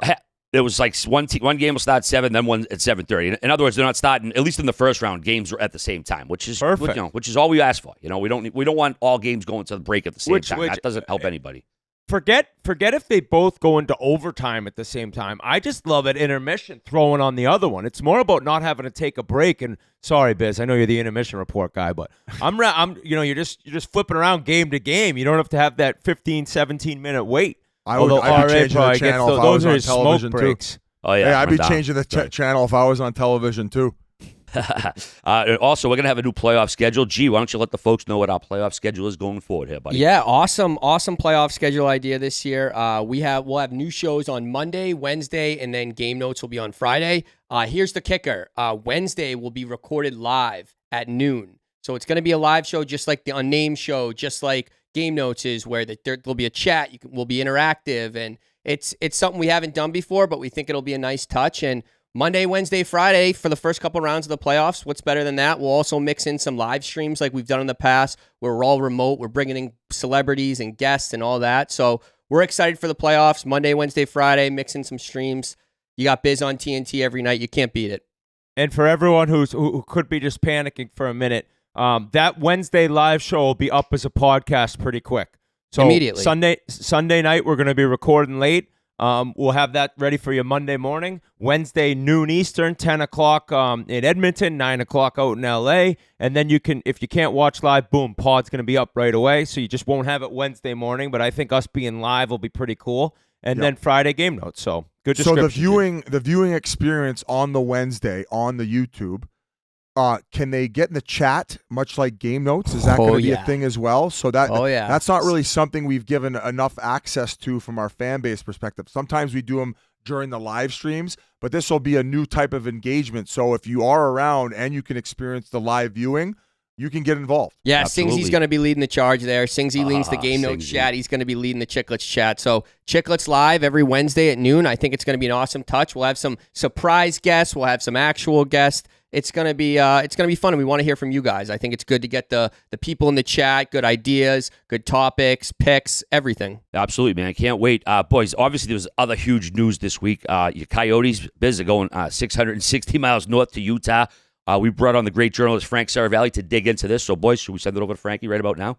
Yeah, before we do, I'll just say, like, we do talk about it in the midst of the interview. Like, I'm just thinking of all the amazing people that I got to work with, not only on the hockey side, but then transitioning into media.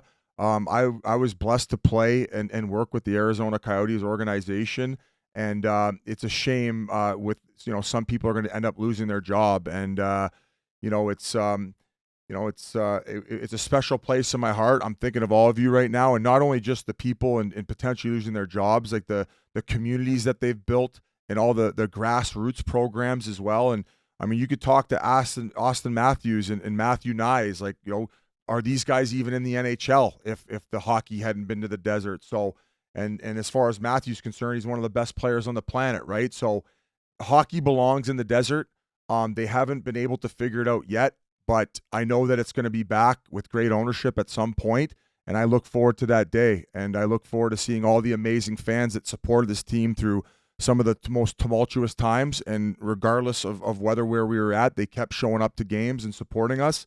You guys will deserve to get your hockey team back with solid ownership and a winning team. So I love you guys, thinking about you, and thank you for everything that you guys ever provided to my life. I'm not where I am if it's not for the Phoenix and Arizona Coyotes. So I love you guys. Well said, Biz. And now we're going to send it over to Frank. All right, guys, before we go any farther, I got to talk to you about our great friends at DraftKings, an official partner of the NHL, and they are bringing hockey fans a reason to selly with DraftKings Pick 6, a brand new way to play real money fantasy hockey. What's better than that? Getting started is simple. Select if a player will have more or less of a stat. For example, will a player have more than one goal, or will a player have less than 2 assists? I think the Wit Dog had Lucas Raymond tonight. You gotta imagine Busy Boy has Austin Matthews to get 70. So you pick your favorite players, compete for huge, huge cash prizes. So download the new DraftKings Pick 6 app now and get started with code Chiclets. New customers can get up to $200 back in Pick 6 credits if your first pick set loses. Only on Pick 6 from DraftKings with the code Chiclets.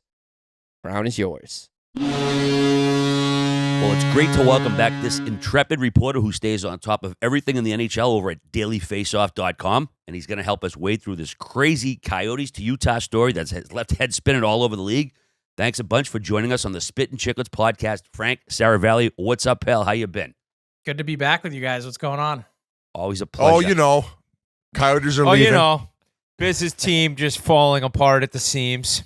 Yeah, Biz living in a non-NHL market. Yeah. Oh. The only team that would have gave my ass a chance, and I love them to death for it.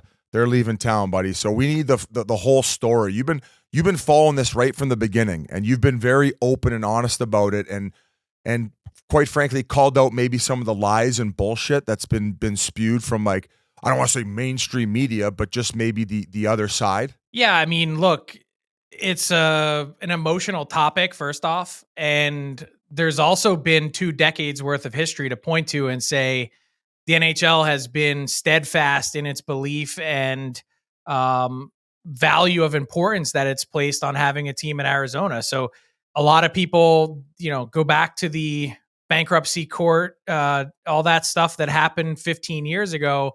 People still had PTSD from that. And so people were saying, wake me up when something actually happens. And for the last 6 to 8 weeks, I've sort of been saying as loud as I can, hey, something's happening here. You should pay attention.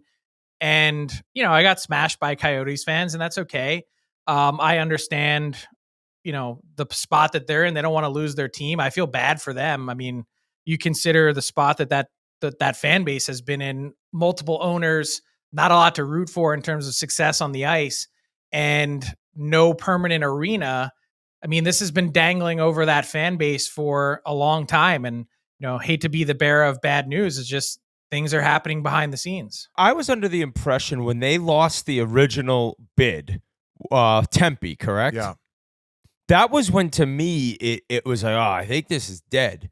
But through their ways of kind of getting their messages out, the way they did it, which I think a lot of people felt kind of unprofessional, it seemed like it was completely alive again. Was that all smoke and mirrors, or did they actually believe, you think, deep down that it was going to work out just at the next land auction they were heading to? No, I think they believed it was going to work out, and I think more than that, they were ready to do it.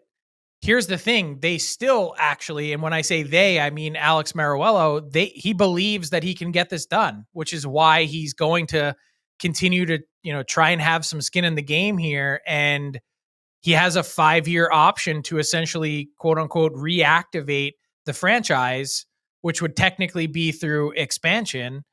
And he's retaining the trademarks, logo, all that stuff, so that if he can get an arena built, which some would still be betting against him doing, and I think is a lot more difficult to do without an ironclad franchise agreement, he still believes that that's the case. So, I mean, you've seen the statements, you've seen the videos, you've seen the tweets. They've been all over this saying Arizona forever.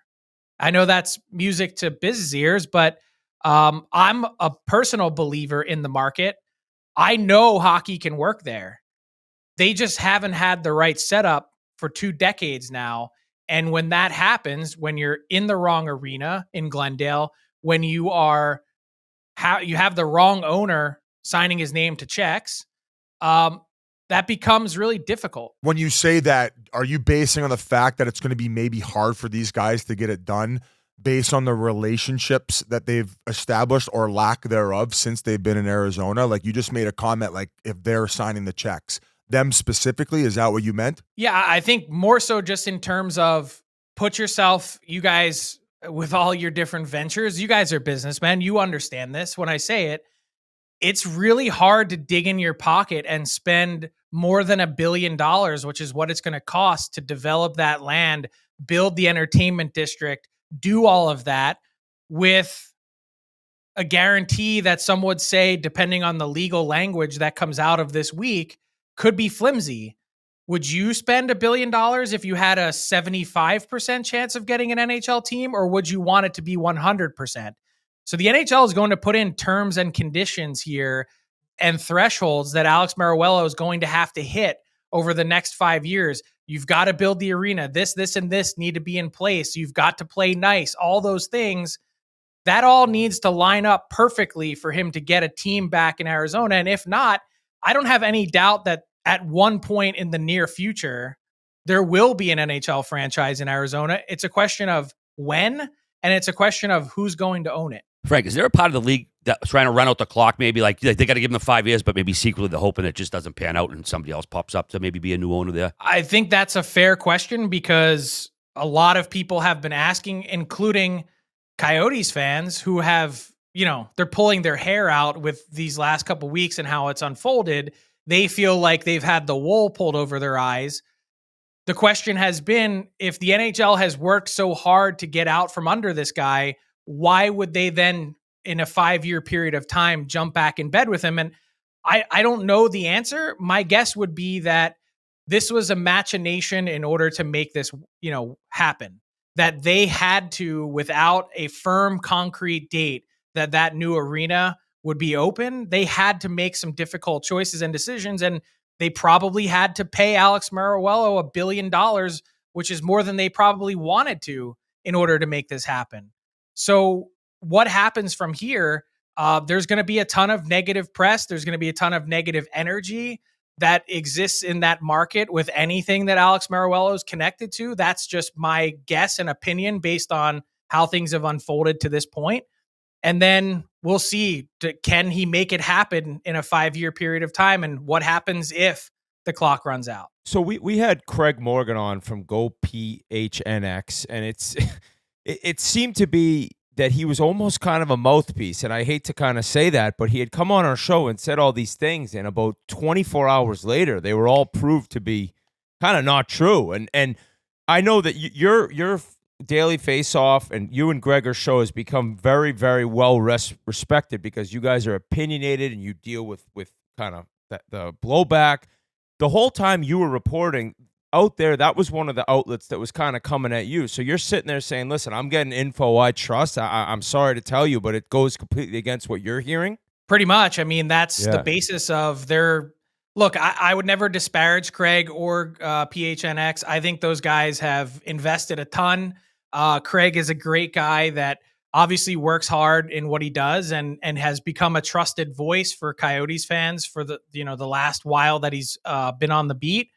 And so, we just sometimes you get different information than someone else, and people kind of present it on social media as almost like, hey, this guy's going at this guy. And it's not really the case at all. It's just he's getting his information from one side. I'm getting it from another. You try and take those two things and smash it together so that you have the most complete picture of information. But this has been a really difficult story because at the same exact time, the NHL is trying to keep this quiet. They're trying to keep the information in-house because their biggest thing is getting this over the finish line. And at times, Alex Mariuello has been combative. When Gary Bettman first went to him 6 weeks ago and presented this conversation, I believe, and sources indicated, he was told no, that he's not going to sell the franchise. He's not going to give in. And I think it took another separate visit by the commissioner and Bill Daly to then, step up and say, really, what's it going to take for us to make something happen? We need to have this franchise moving in the right direction. And, it's been a challenge language-wise, legally, financially. There's been a lot of different facets and layers to this that's made it a complicated story. He woke up with a coyote's head in his bed, Biz. Howler. Poor Howler. Yeah. Khartoum. Howlers, yeah. So obviously they had been working behind the scenes, and I felt like they were at least going to get to June, so things were kind of speeding up.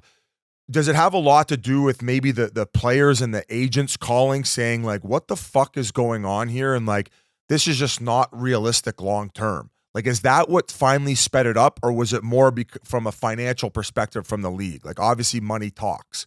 I don't even know if it was necessarily financial. I think the biggest thing was a concrete, firm answer of, when can you guarantee me that we will have shovels and steel in the ground on a new arena? I mean, it's one thing to win the June 27th land auction, which they still may do, but there's infrastructure issues. There are potential legal roadblocks. What if the Scottsdale mayor, for instance, who came out barking against this, last week, what happens if he wants to, sue the Coyotes or sue the Arizona State Land Trust? What happens if some public interest group comes out of the woodwork against this?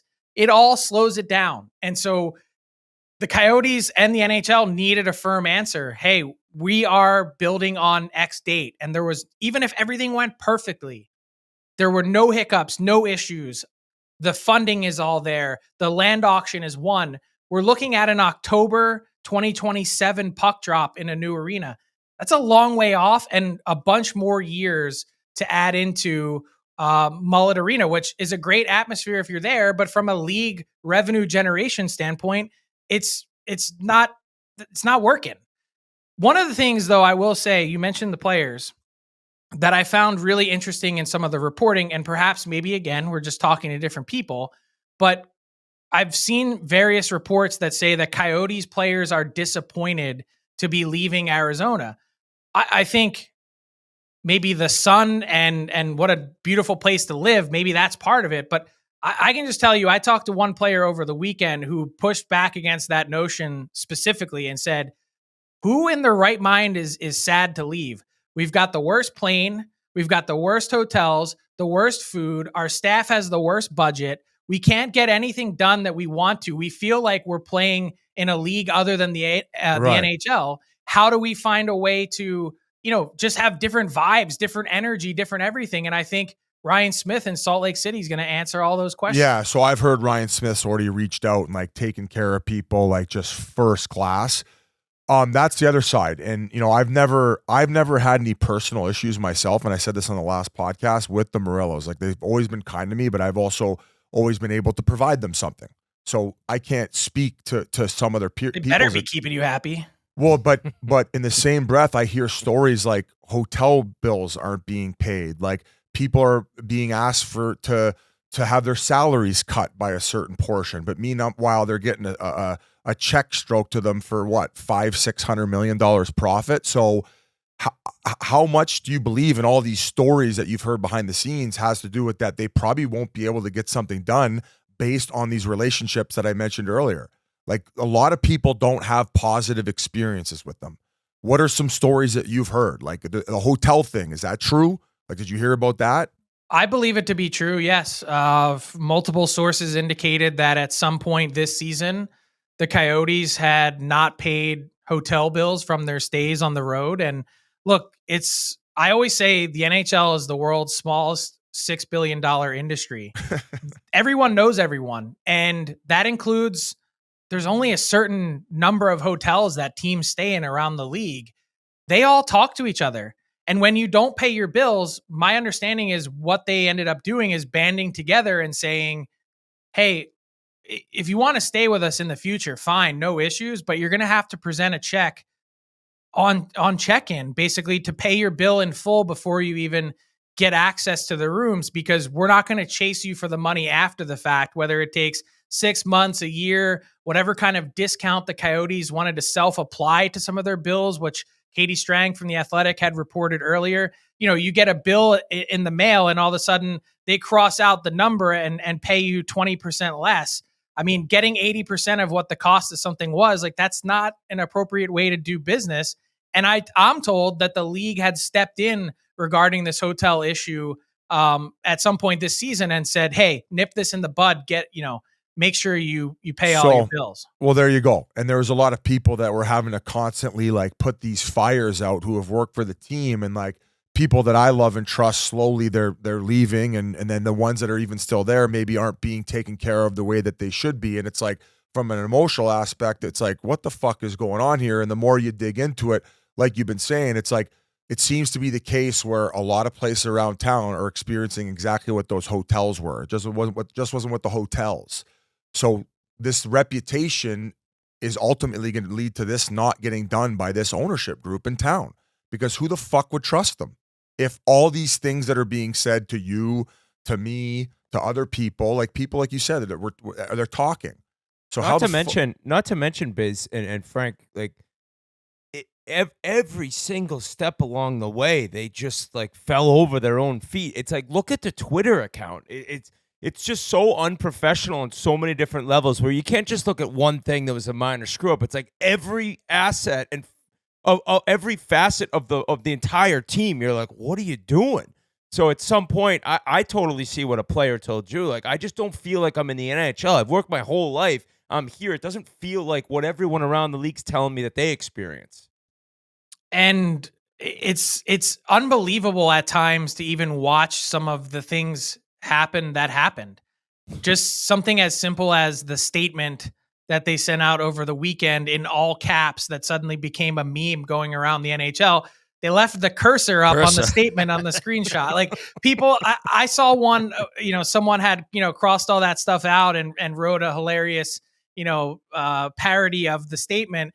And I sent it to some people just, for fun around the league, and they replied probably back, didn't even think it was a joke. They replied back, dude, you're missing the cursor. So, I mean, just something as simple as sending out a statement. And I think maybe the most disappointing, some of the stories I bet are tall tales at times. And I bet some of it is bullshit. But when you have enough things pile up, and I think maybe the most disappointing thing is that as this is going on, and, I'm out here breaking the news that this is happening, and players on the team are calling me last week. They're all sitting around watching Twitter and they want to know what's happening. Step up and, be honest, be a steward for these players, for this team, and just have an honest conversation. Like, I'm not going to give them props, but Bill Armstrong flying from Arizona to Edmonton to address the team. Right. Fine. But guess what? This isn't Bill Armstrong's mess. Yeah, exactly. He's done as good as he could do, I think. he's being kept in the dark, I believe, as much as anyone else throughout this process, that he doesn't have any inside info. But guess what? His players are twisting in the wind. His coach is out here trying to defend them. They go out last week and have 2 massive wins against playoff bound teams in Western Canada. And meanwhile, everyone else is like, hey, what's happening here? And this guy's about to pocket a couple $100 million off of just absolute incompetent ownership. And it's that's a great way to put it. And I just feel so bad for the fans. And Biz has mentioned that because the fan base gets shit on a little bit, but there are diehard hockey fans out there who've been with the team a long time. And the hardest thing is they're looking as good in the future as they ever have right now. So it's like, oh my God, we're finally kind of seeing, all these future studs coming up, and we're out of town. That's like the biggest kick in the dick for them. But I had originally heard, and correct me if I'm wrong, that Ryan Smith actually wanted an expansion team opposed to getting the Coyotes, where I was thinking, like, why wouldn't you want this team? They've drafted well. They got some guys coming. So that's what it's going to end up being. Do you think he kind of switched his opinion on it when he looked into the actual hockey side and kind of who was coming up within this organization? I can't begin to know what his thinking is. My guess is that based on his statement and how he stated back in February or January that he was ready for an NHL team now, that, look, if someone's giving you a seat at the table, you take it no matter what, however it's offered to you. And so that's probably a big part of it. But I couldn't agree with you more. I think this team, it's way better to get the Coyotes with the way they've built than to get an expansion team and have to start from scratch.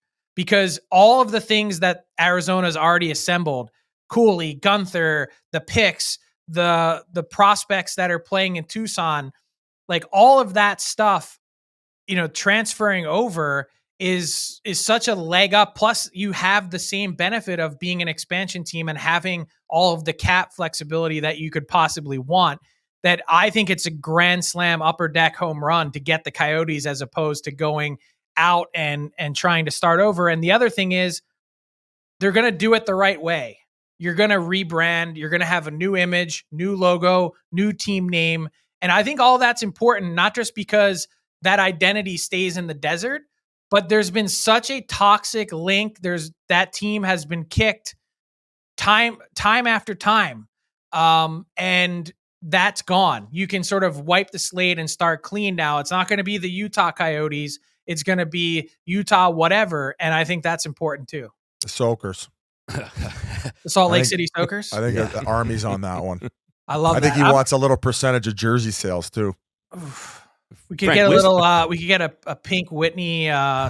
I don't even know if they'll be drinking pink Whitney out there. Yeah. Oh, yeah. We're going to have to make it malt.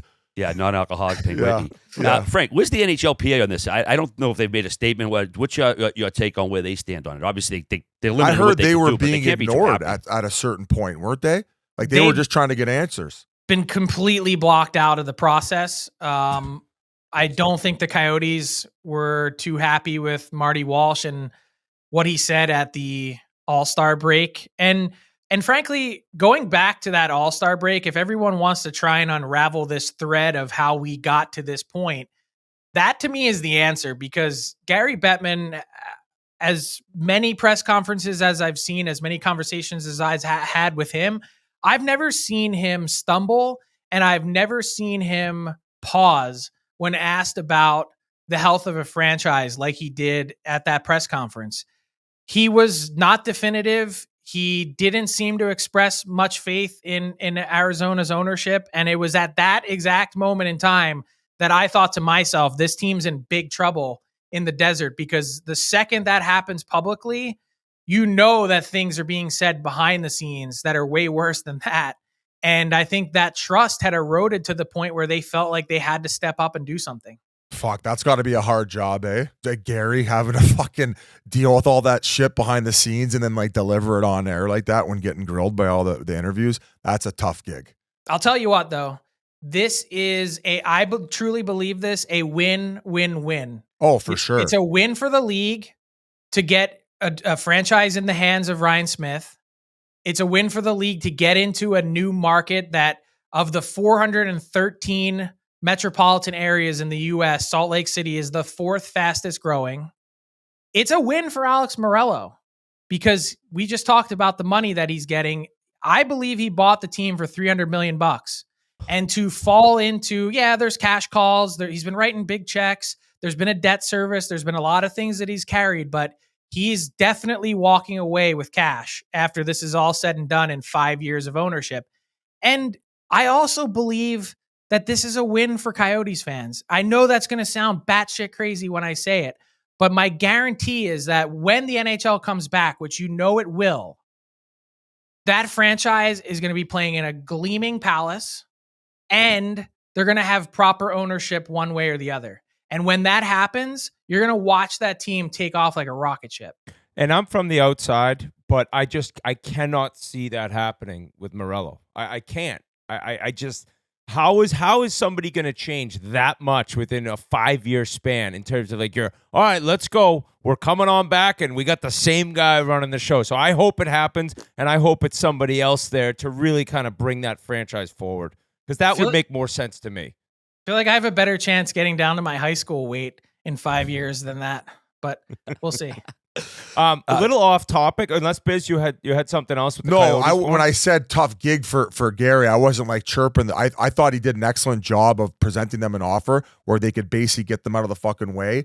I don't think it ever comes to evolution with the Morellos. And then once that 5 years up, they'll find a proper owner that's going to be like a Ryan Smith, or the way that some of these other teams are ran, where it's first class. It's about the people. It's about the fucking people, and all the people that were there who, like, even during tumultuous times, were still fucking grinding it out and doing an unbelievable job for all that period of time. And then for it to end like this, when they probably thought this was maybe at the beginning their best opportunity of actually it working, it comes to this. That's who I feel terrible for. I've been texting with Tyson Nash and all the other members of the team, like, and when during the whole process, like, I wasn't really digging because I didn't want to be the guy to keep asking them all this information. I was just hoping it worked out. And since reaching out, it's just very disappointing to hear that the way that everybody was being treated and the way that it was going about. It's gross. It sucks. And it's people that I love and care about, because I'm forever grateful at the fact that I even got to play in the league. Like, I the league owes me nothing. Like, the fact that I got to play 5.5 years, I'm so blessed. And to get to experience there with all those amazing people, like, to see them being treated like this, it doesn't sit well with me. But thank you for, like, you've came on and hit it out of the park with all the stuff that, like, you've been covering this since the beginning, and you've nailed it. Yeah, and look, I'm not. There's no credit. I honestly, there are times when you have a story like this, there's no part of you that feels good about reporting what you're doing, but I think people at the same time also deserve to know what's happening behind the scenes. And so much as I can get my hands on it and get the truth, that's what I'm going to do. And by the way, just one little quick side note, you mentioned someone else like Ryan Smith at some point. I don't know how this is all going to play out. I don't have a crystal ball, but keep an eye on Phoenix Suns owner Matt Ishbia. I wouldn't be surprised if there's some kind of opportunity at some point with the Suns eventually needing a new arena, that there's some kind of joint venture that happens in the future. Wow. The last thing I'll say on it is, at the beginning of players first finding out they were traded on Twitter, players were like, what the fuck? And it's moved on to where you understand that's just how you're going to find out.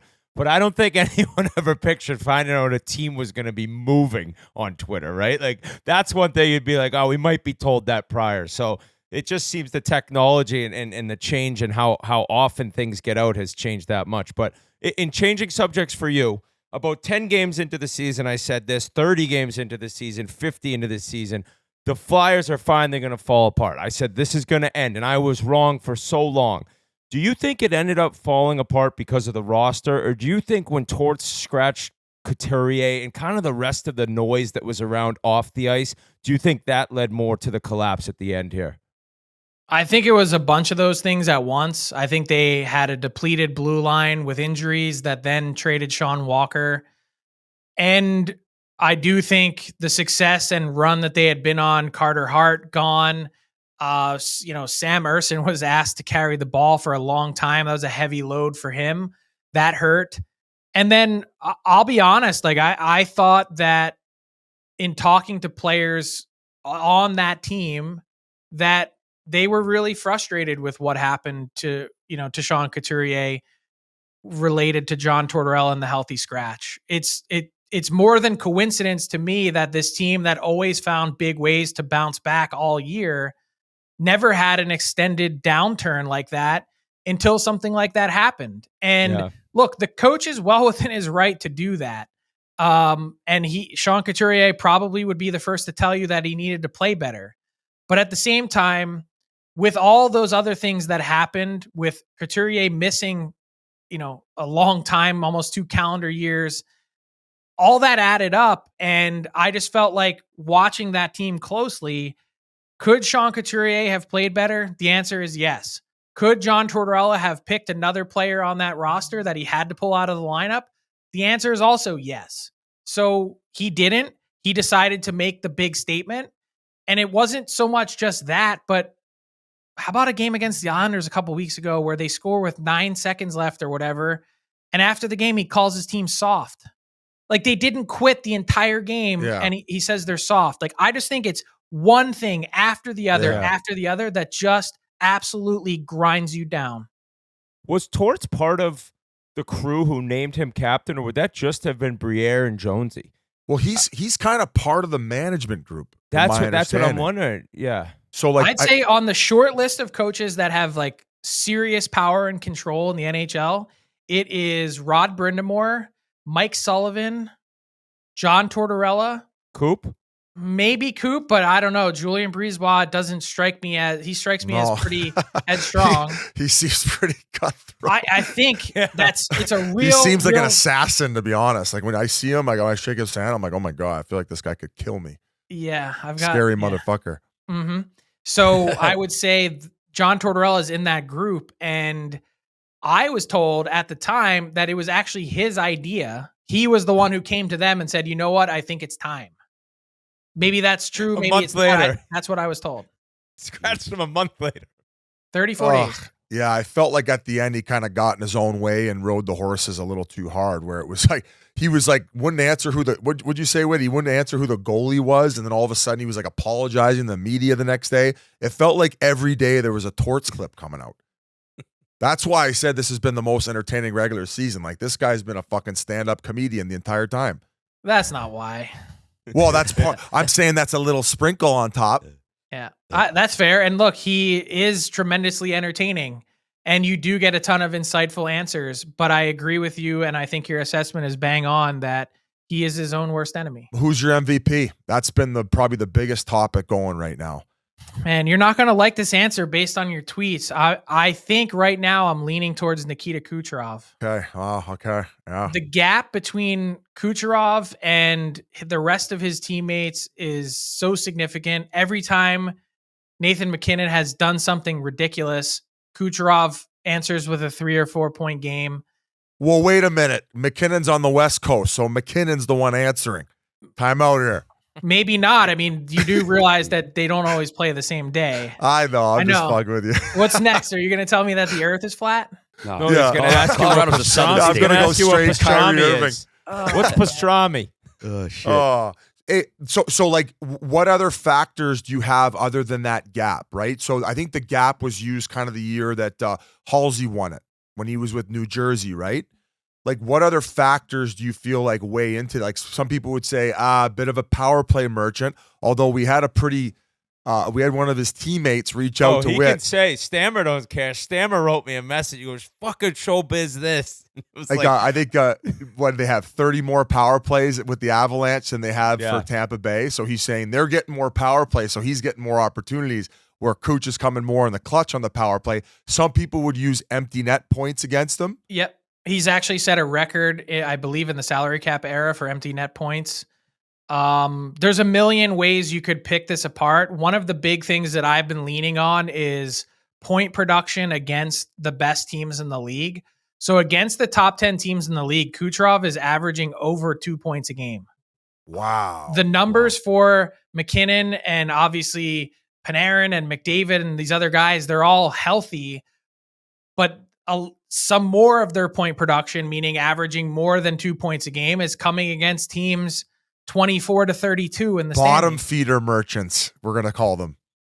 I guess. I mean, You're at the calling end of McKinnon a bottom feeder merchant? No, that's not what I'm saying. What I'm Quote it. saying is, Quote it. hold on. What I'm saying is that you can make up whatever you want to support or, diss someone's case. And it's going to come down to each individual voter to find and place the importance where they want. I will say one thing about McKinnon is fascinating. Myself included, I'm so drawn to the way that he plays. Oh, yeah. The style of just basically bullying everyone in the league over. But I feel like because he does that and Kucherov does it in an obviously way different way, that people want to just anoint McKinnon because of that. He gets extra style points. Well, I mean, he is like 3 points him being behind Russian him. and McKinnon being Canadian matters too. 100% it matters. And there's some, I think, bullshit narrative that existed even before the season started. And I hate that any media member even says it, like, oh, it's just Nate's turn. That's not how it works. That's here. kind of how that's how the Oscars work. To be fair, that's why I declined the vote. You asked me if I wanted to vote. I said no. I said I don't trust myself. I do it too much based on emotion. Where I just thought you said Kuch- no because you were -10 and the no ball's open. What's no, the he no doesn't balls want to open? get. He doesn't want to get the hate from the other fan bases. He can't stand the heat, dude. Listen, hey, I don't take myself that seriously. I think Whit's more the high intellect of the podcast, so he can do all the voting. I'm a real Rhodes scholar. Well, you went to Jeopardy university. I went to fucking Davenport. I was doing it in a fucking portable. We both have the same degree, which isn't one. We all know it's RA that's the Mensa member here. Oh, yeah. He's a real Absolutely. genius.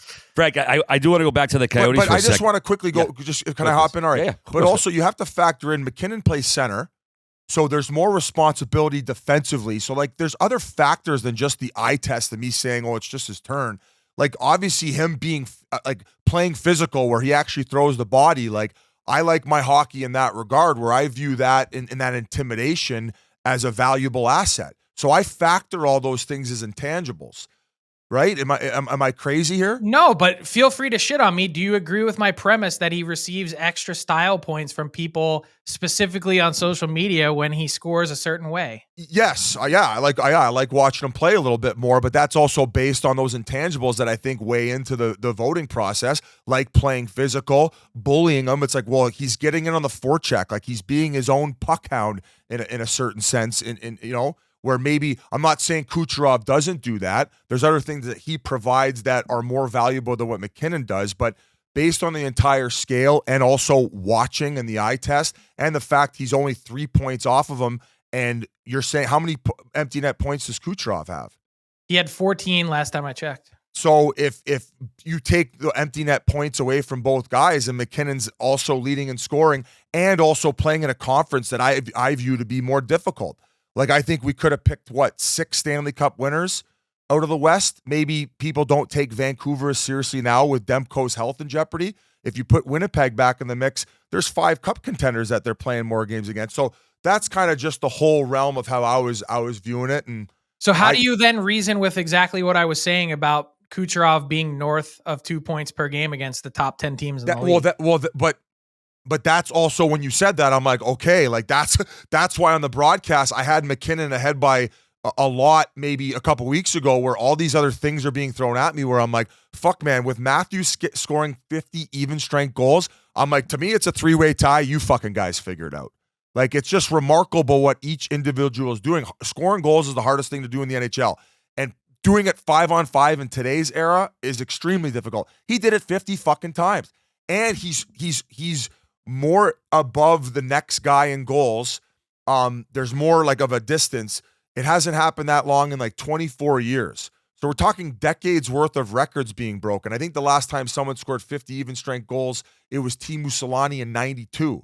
So much like this 100 assist thing that Kucherov and McDavid are going to do, other people are doing things in other areas as to why I'm like, well, that deserves the MVP. And I also think that, I don't know if, I think that there could be a chance if Matthews isn't in the lineup for the Leafs that they maybe don't make playoffs. Like, I think that that's a strong possibility, just like I think Cooch. Whereas what about Panarin? We could check Leafs off. Check the Leafs. I'll tell you, the problem this year is not only are a couple guys getting fucked when they announce the winner, there's guys getting hosed when they announce the finalists. So it's like it's been a season unlike any other I can remember for MVP. And we didn't even mention Sid. And we haven't even mentioned Sid. Wait a sec, guys. Could you imagine getting Biz a ballot though, and he just writes like, it's a tie, and then sends like shrug emoji. That's it. That's what I would have done. Sends it into the old NHL accounting firm, and they're like, saved you the money and postage. There you go. What is this? I wonder sometimes, and this is not a shot at any fan out there who loves the NHL and loves hockey, but if you didn't play hockey, watching McKinnon, it's out of your seat, it's end-to-end rushes, it's being a bull, as you mentioned, Frank. Kucherov more, he does these little things. It's little ways he accepts passes, little ways he gets it off the wall that maybe to the naked eye who didn't play the game, they don't necessarily see as much as the McKinnon masterpiece of just end-to-end rushes. So that could be one thing when you talk about like the online love for McKinnon opposed to Kucherov. Just kind of thinking out loud. He does these little magnificent plays that you don't even see until the replay sometimes. McKinnon's, you see, boom, you just see a horse flying down the ice. It's going to be interesting, though.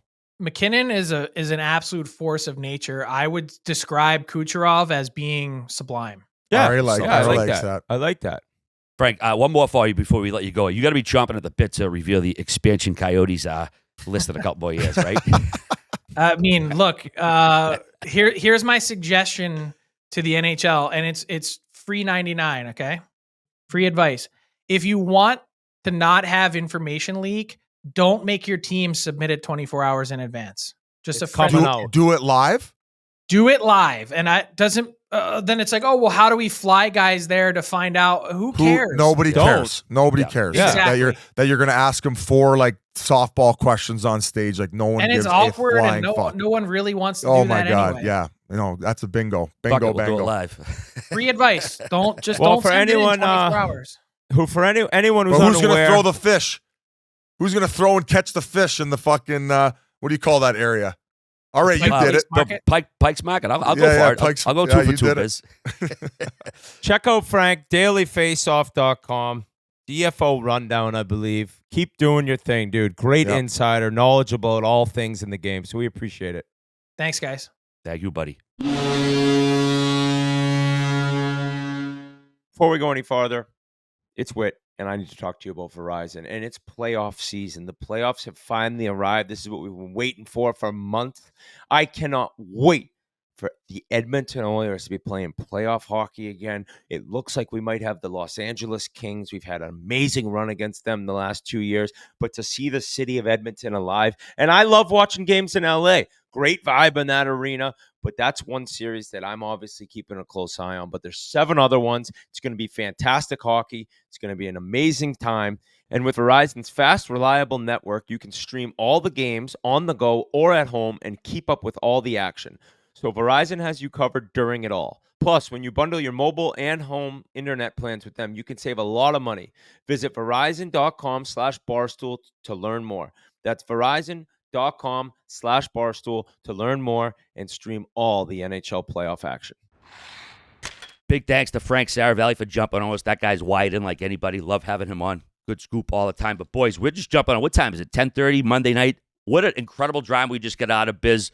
2 overtimes at once, 2 pulled goalies. Detroit, the Cardiac kids. I talked to the coach the other day, Derek. He said he's been so impressed with their battle. I think we saw why tonight. They were losing 4-1, end up 5-4 in overtime. The only conclusion we have with 3 more days in the season, the Islanders wrapped up that 3rd spot in the Metro. We still don't know the second wildcard team. Biz, I want to go you first for your reaction. Me first. I'm not really the Detroit guy. Lucas Raymond Witt. Lucas Raymond. This is the coming out party of Lucas Raymond, the second half of the NHL season. I was fucking half asleep, man. This guy brought me up with a shot of fucking Red Bull right in the yap, buddy. This is crazy. Motown, I'll tell you, the first half of the game, they kept getting every fucking shot blocked. Well, yeah, and they couldn't really get a save either. And they've had some great goaltending that have really kind of kept them alive. But, I mean, I looked, there's 12 shots, 4 goals for Montreal. Shout out Lane Hudson, BU. What an effort. I think he was second in ice time for the Canadians. Kid's buzzing around. I'm just giving him his flowers before we get into the real heroes of the night. The Detroit Red Wings, the cardiac kids, they won't die in Toronto. They won't die at home. Little Caesars Arena, it looked like Rexall Place back in the day, the Northlands Coliseum, as the Oilers were running to the Cup Finals, and those crazy-ass crowds. So Lucas Raymond, the former, I believe, 4th overall pick, you're seeing the coming of age of a future stud, if not already. Gets his 30th goal on a beauty, patient play right around the crease to tie it up after being down 3 goals, and then ends it out racing Lane Hudson down the ice after he hopped in to try to get the OT winner. He got a great shot on net. Did Larkin dish that over to him? Oh, you think he didn't, oh, D-Boss? My God. And Larkin had he had another chance in overtime. It was an amazing third period. One of the most entertaining periods of the season with what was at stake, with what was on the line, the arena, the madness going on in there. P. Kane was dancing. I texted the group, if Kane wins this fucking thing in OT, I'm going to lose it. And he had a great chance. He gave that sick no-look dish to the Brinkat, who wrung it off the crossbar. Then Gostisbehere rings one off the crossbar. And shout out Gostisbehere for looking like... That keeps... Oh, my God. White man can't jump. Dude, he looked like Vince Carter back in the day on that dunk competition. I guess I'm aging myself. I thought that thing was 4 feet over his head going in the empty net. He gets up, brings it down like Whit rebounding in 8th grade, and then drops on the ice and dishes it over to Perron, down to Raymond. Just, whew, the Wings, It looked like he climbed the ladder. No offense, Capitals fans, because I've talked about the run you've had for all these. Do you know how much better the playoffs will be with the Red Wings in over the freaking Capitals? And we're going to get to the Capitals. Awesome home win. Awesome home win against the Boston Bruins. But a snooze fest. The worst plus-minus in maybe 15, 20 years to get in the playoffs if they get in. But I don't mean to dog the Caps. They had a big win. I'm just excited I think for you're my just Wings. speaking for everybody and what they're thinking. I would much rather see the Detroit Red Wings in playoffs. I think that the Washington Capitals will get drummed, but bravo for fucking beating Boston 2-0. Now, the Bruins kind of looked like shit, almost wondering if they'd rather play the Leafs than the Lightning already. Do you think that was thrown on purpose? It looked like they had fucking 18 Bissonnette skaters out there tonight, mustering up 15 fucking shots against the Capitals. Yeah, definitely a sleepwalking effort. Like I always say to you guys are programmed not to throw games. That's what the suits in the front office is for. They're the ones who throw games. You guys are going to play for jobs. You're going to play to win because you're hockey players. I think I mentioned on the text they went 1 game in 5 days at this point in the season. Biz, would that not throw a team's rhythm off, or certain guys just kind of like, I think that's pretty big lull in the schedule at this point in the year. No, I don't know. I kind of like the practice time sometimes to sharpen the tools a little bit. Sometimes you need to because you get some ice time. I mean, I don't know, RA. Maybe not enough to have a performance like that. Maybe what do you think? I know you had the Wings on mostly, but with the Bruins not playing that long, you think it affects them? I don't think it mattered that much. I think Monty might have been a little tired from celebrating the Denver championship. Oh, okay. I know you guys talked to Coach earlier, so another Denver coach. He was too focused on that game. He wasn't ready to go tonight, but we're not worried about them when they get to the playoffs. Just like we saw Denver, they know how to win in the playoffs, so Monty will get it done this year. And boy, shout out to Charlie Lindgren. Like, that guy's been on he's going to make 1-1 next year. That's got to be the biggest bargoon in net going.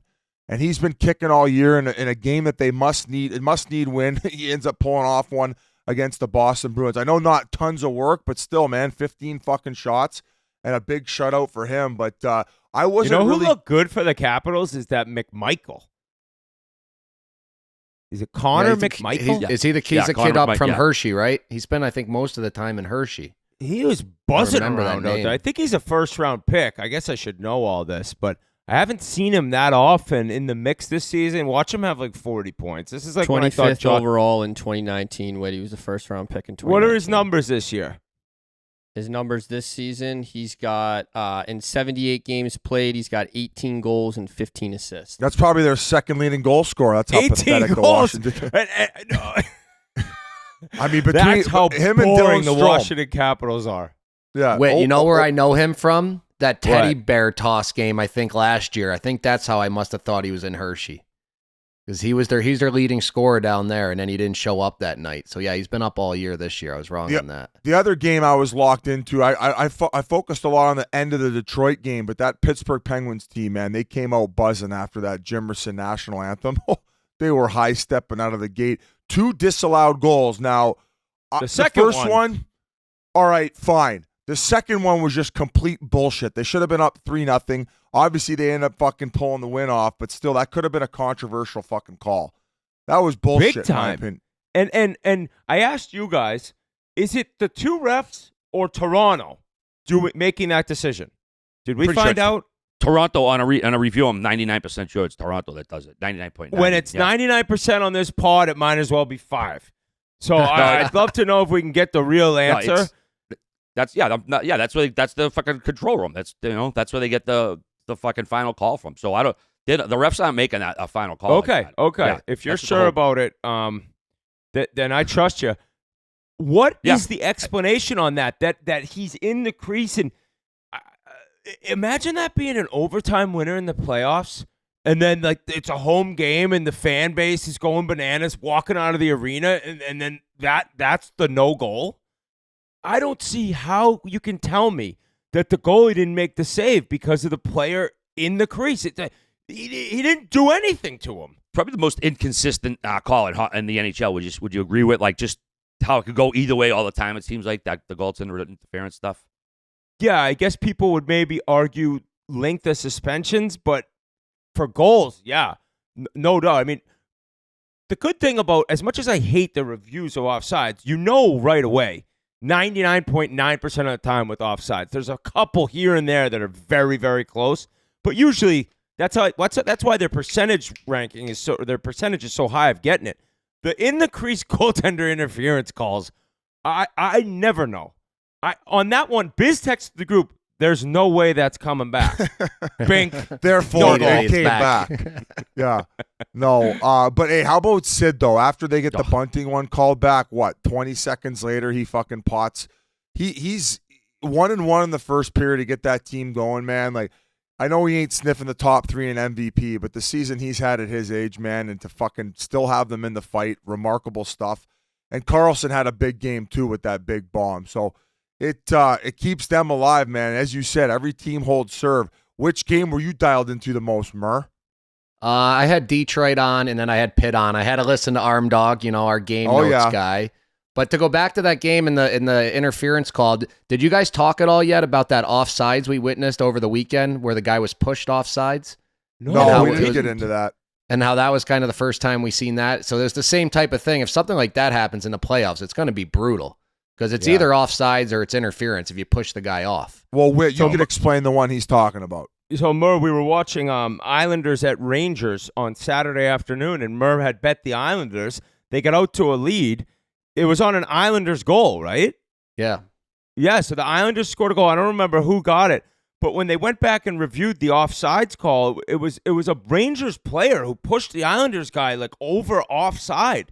And I just figured it would kind of be like when a defender pushes a guy into his own goalie, the goal will end up standing because they'll say, "Oh no, well your own teammate pushed you into the goalie, and that's why he couldn't make the save." This one, you'd think, all right, well he pushed him offside, so it's going to stay a good goal. And that was another one. As I just say, offside is easy to tell. That one had us scratching our heads. All right, guys, before we go any farther, we're going to talk about one of my favorite things. We're talking crypto, and in particular, we're talking about Kraken, one of the OG crypto platforms. These guys have been around way, way, way longer than the hockey team, for over a decade, in fact. And Kraken's world-class security is like having an all-star goalie protecting your assets 24/7. It gives you peace of mind when it comes to trading.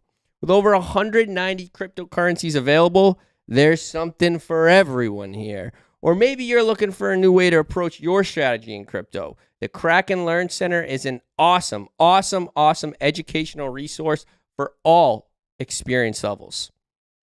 So join the 10 million plus clients already using Kraken's intuitive platform to buy crypto. Go to kraken.com/chiclets. That's kraken.com/chiclets and see what crypto can be. Not investment advice. Crypto trading involves risk of loss. But just taking a quick look at the standings, Caps 89 points, Wings 89 points, Pens 88 points, Flyers 87 points. Tonight, Tuesday, Washington and Philly are playing the biggest game of the season, obviously. Detroit is at Montreal.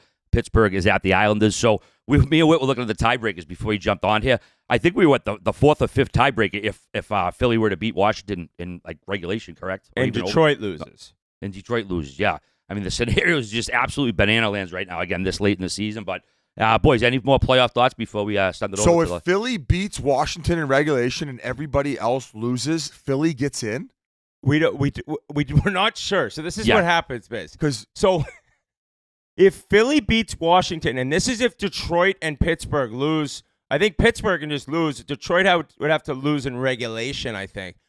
But it would go down to Philly and Wash, okay? They would be tied in regulation wins. They would be tied in regulation or overtime wins. They would be tied in overall number of wins, the first column. And then it goes to head where they're 1-1 against each other. So what do? They go coin flip like fucking Friday Night Lights? It ends up being like goal differential or something, like sixth down the list. Well, I don't like Washington's chances. Do you guys think that tonight it's a max bet play, Detroit, like money line, puck line, in Montreal? Well, no, it wouldn't be because Philadelphia would be 2-1 against them if they do win tomorrow. Oh, that's right. Okay, they're 1-1 now, so they'll be 2-1. Yeah. So then Philly would get in. I guess that would be the last one. All right, did we figure that out? Murr, that's why we brought you on. I knew there was some reason for me to put this Red Wing shirt on and get on here. But if Detroit just gets a point and Philly wins, it doesn't matter. Detroit's in, correct? Or would then Pittsburgh catch them if they win? Then they're both at 90. I think we should probably just shut the fuck up and wait till game 82. Yeah, ask me, Matt. Hey, who would you start in net? We're trying to tonight? Set people up. They're like Reimer or Lyon? Merce. Who would you start in net tonight? I don't know. Reimer just had his 500th game, didn't he? Yeah, he did. Congrats to him, man. That's a lot of games for a friggin' goalie, man. I mean, it wasn't a third option for me. Brainer. You got Reimer, eh? He's got the experience, man. You know, I mean, I'd throw it to him. Plus, Lyon had a pretty tough game to start tonight. I know he bounced back. They finished strong, but I don't know. I'd have no problem throwing Reimer out there for a game of this magnitude. He's been there, 36 years old. He's bounced around a bit, but we'll see what happens there. Another guy who had a milestone game last week, Erik Karlsson, played his 1,000th game. You guys probably saw the clip. All the teammates come out with the 65 jerseys on. Also, we got to talk about Sid, 1,000th assist, the 14th player to do it, the 7th fastest. He also cracked the top 10 of all time. He bumped out Phil Esposito. It's the first time a player has entered the top 10 since Jaromir Jagr back in 2008. 108 players have scored a goal assisted by Sidney Crosby. Number 13 on the list, Colby Armstrong with 18 of those. And number 15 on the list, our own Whit Dog with 16 of those. So congratulations to that, boys. And 8 more goals to go. He'll have 600 goals and 1,000 assists. Be the 9th guy to do that overall. Just solidifying his concrete Hall of Fame case already, Biz. So Butchergraw sent out a tweet. If Crosby plays until he's 42, right now all he would have to do is average 68 points a year. Well, it says 67.5, and he would be the second player all time to reach 2,000 points. I mean, that means he'd have. So he's turning 37 this summer. 5 more years. I mean, when people said like, oh, 5 more years, Brady will be 43 or whatever.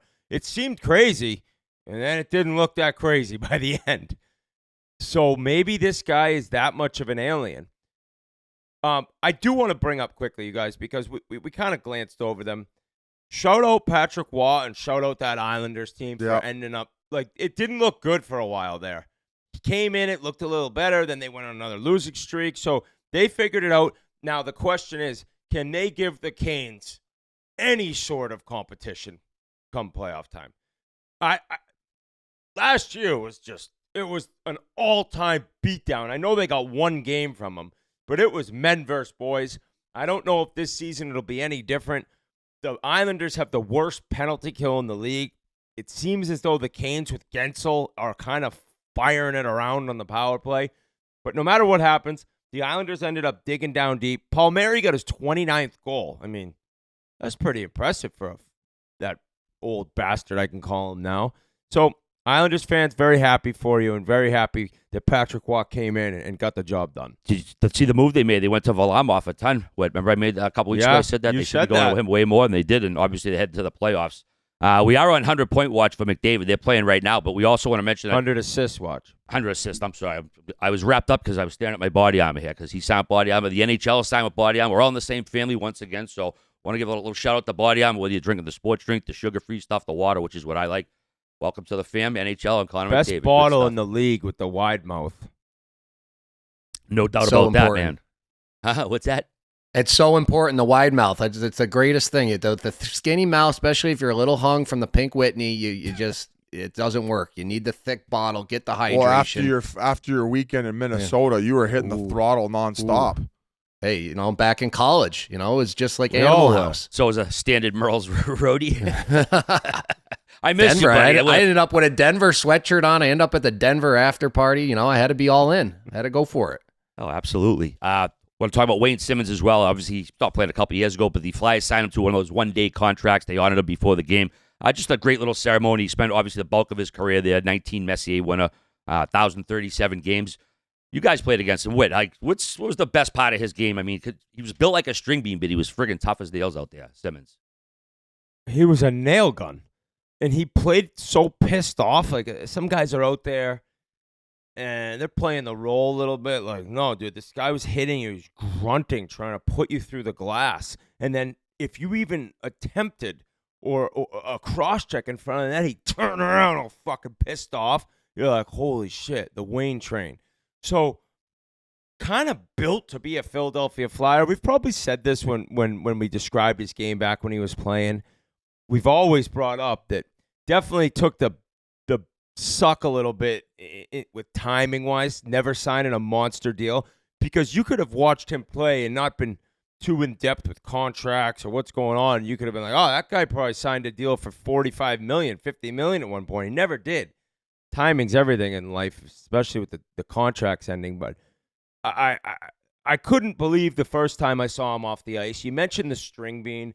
He made my calves and quads look like Crosby's. This guy, it was this light post I have in my room, and somehow his balance was still that good. And in fights, you never saw him get knocked off his feet either. I think you chucked him with him once, Biz, right? No, I never chucked him with him, thank God. Oh, yeah, you knew better. Just the ultimate competitor. He didn't cheat the game one bit, exceeded his contracts every single year.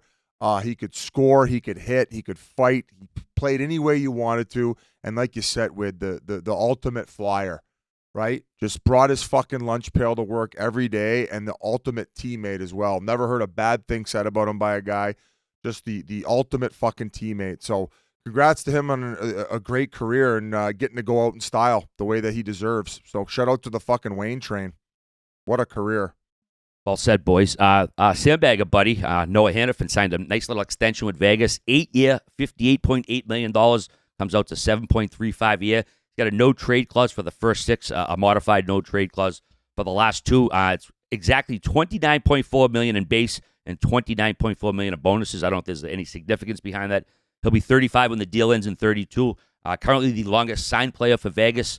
Merles, this a bargain for Vegas, right about what you expected. What's your take on this deal, buddy? My biggest thing when we first heard it was I just think it means that Marchessault is probably gone now, because I just don't see how they're going to have any room to keep him when you brought Hurdle in already with the long contract. Now all of a sudden Hannafin, you got Petro on the long one, Stone, you got Eichel. I just don't see how there's any room left to take care of him. So I was kind of a little disappointed in that because I really like Marchie in Vegas, and I just feel like he's one of those original misfits, and it looks like they're going to get rid of another one. I think we were talking about it at dinner the other night, Whit. It's a little bit bizarre timing because of the reason you just mentioned too, Mur. Like maybe it sends a little bit of a shockwave through the locker room. Like for Martinez, too. Yeah, if you're Martinez as a defenseman looking to get a new deal, you basically know the writing's on the wall there. And then you said Marchessault. The guy just set the franchise record for goals in a regular season by a golden night, and you're going to give him the gate. And listen, and I don't want to say that it's been a cutthroat organization, but they look towards the future in every decision they make. You don't want to say that they're cutthroat? They're as cutthroat as Bill Belichick in his heyday. Cutting fucking all right, I'll say Moyer it. They're Malloy and who else did he cut, RA? That was the big Whatever. Who That's didn't he fucking- kind of feels like at this Yeah, point? Richard exactly. Seymour. Richard Seymour. I think. Cut it was. Richard Seymour was the one I was thinking of. Biz. Okay. Here's the thing, and I said this at dinner. I don't know if you were talking to Murr, but the timing of the announcement. Yeah, it's just Marchessault and Martinez are like, I guess I'm gone. I can't believe it's being announced now. Now I'm kind of speaking for them. I haven't talked to them. I don't know them, but Hannafin has to sign the deal as soon as he can, right? Because Yes. who knows if you get hurt Or And once you have a sign bad playoff, and then your or have a horrible your playoff. value goes down. And once he signs the deal, dude, you don't think Elliott or Frank are sniffing that one out 15 minutes later? So it's kind of wasn't even in the Golden Knights' hands with the announcement and having it be right before playoffs, reminding these guys that they're gone. If there was one GM that could get away with signing a guy and it not getting announced, who do you think it would be? Iserman. Yeah, same. Lou. Him or Lou? Lou. Yeah. Him or Lou? Yeah. But no, I think Iserman could somehow get away with it. So Well, I think we got to maybe throw Philly on that list after the Gauthier thing, how they were able to keep that in-house for so long and word didn't get out. Maybe Philly might get on that list. That too, was Biz. actually kind of every team because they'd put it out there, and I think they were really open with other teams, like, you're completely fucking us here, which would make me think some teams would be like, oh, I'm going to fuck away on you, buddy. I'm putting you on the workbench. I'm going to announce this, but bad business. Karma ends up biting you in the ass. But, yeah, that stayed real quiet, and the Flyers still, like, probably didn't get the return that they could have if they had chosen to trade him for no reason and teams weren't aware that the kid's like, I ain't coming. I mean, either way, boys, fuck, we're going to game 82. Would we have had it any other way in this regular season? No, not at all, man. It's been a thrill. One more notebook before we do get to wrap up here, Biz. Anaheim forward Jacob Silverberg. He played his last home game. He's going to call it his career at the end of the season. 12 total NHL seasons, 11 with Anaheim, 819 games. I'm guessing you probably know a little bit, no? Nope, never played No, with okay, I him. didn't know. Just competition-wise. Merles, you did? Yeah, I played against him before he went over to the NHL in Brenas, and the rumor is that he's going to go back and play with them. They're currently I think they're in the finals of the second league. If they can win, they'll go back up to the SHL. So I'm pretty sure he'll go back and play for that team, either if they win or if they don't. But they should win and move up, and he'll be back in the SHL. Yeah, that's what's sick for Euros. When if they want to, they can go back play for their hometown team, and So it's cool. still That's why I saw his high-level, young awesome children. hockey. Yeah, you get your young kids back there with the grandparents and everything. So yeah, it's a really nice setup for them. I did see the whole announcement of his retirement. I had to check. I was like, does this guy have like 800 points and 1,200 games played? I was like, this is a big deal right now for this announcement. I mean, congratulations. Amazing career. Over 800 games. He's a hell of a two-way player. I don't know if I'm being kind of a Scrooge right now, but I was like, holy shit, this is they're making a big deal I think out you're of this. just jealous because he got a nicer ping pong table than you as a gift. Fuck that, dude. How are they going to get that back to Sweden? Now. I want to know. My machine ruined me in one-on-one matches. I'm amazing. I'm like a range golfer now that's just good on the range. You get me in one-on-one competition, and I'm like, I'm waiting for the machine red light to beep and the ball to come over with my patented spin that I put on it with the app. So I've kind of fucked myself in ping pong. Biz, I feel like he's one of these players. He's probably unheralded to maybe the average fan. Playing in Anaheim doesn't help, but in his hometown, absolutely beloved. I mean, he was a 4-time 20-goal scorer, just like a fan favorite. But again, playing in Anaheim maybe dimmed his style a little bit around the continent. No doubt. I actually played against him when I was playing in Arizona. Well, the few games that I did, and like you said, just extremely effective, always consistent year over year. One of those hidden gems. I thought he made a decent amount of dough, but when I saw that he was retiring, I was shocked just at the age. But as you said, Murr, like these guys get to transition a little bit sooner than maybe some of these other guys do based on the setup they have overseas, and it's a lot lighter load on them physically. Like the 82 NHL season grind, fuck that. And with the money that he's made, I don't know what the big contract he signed was, but it was pretty good.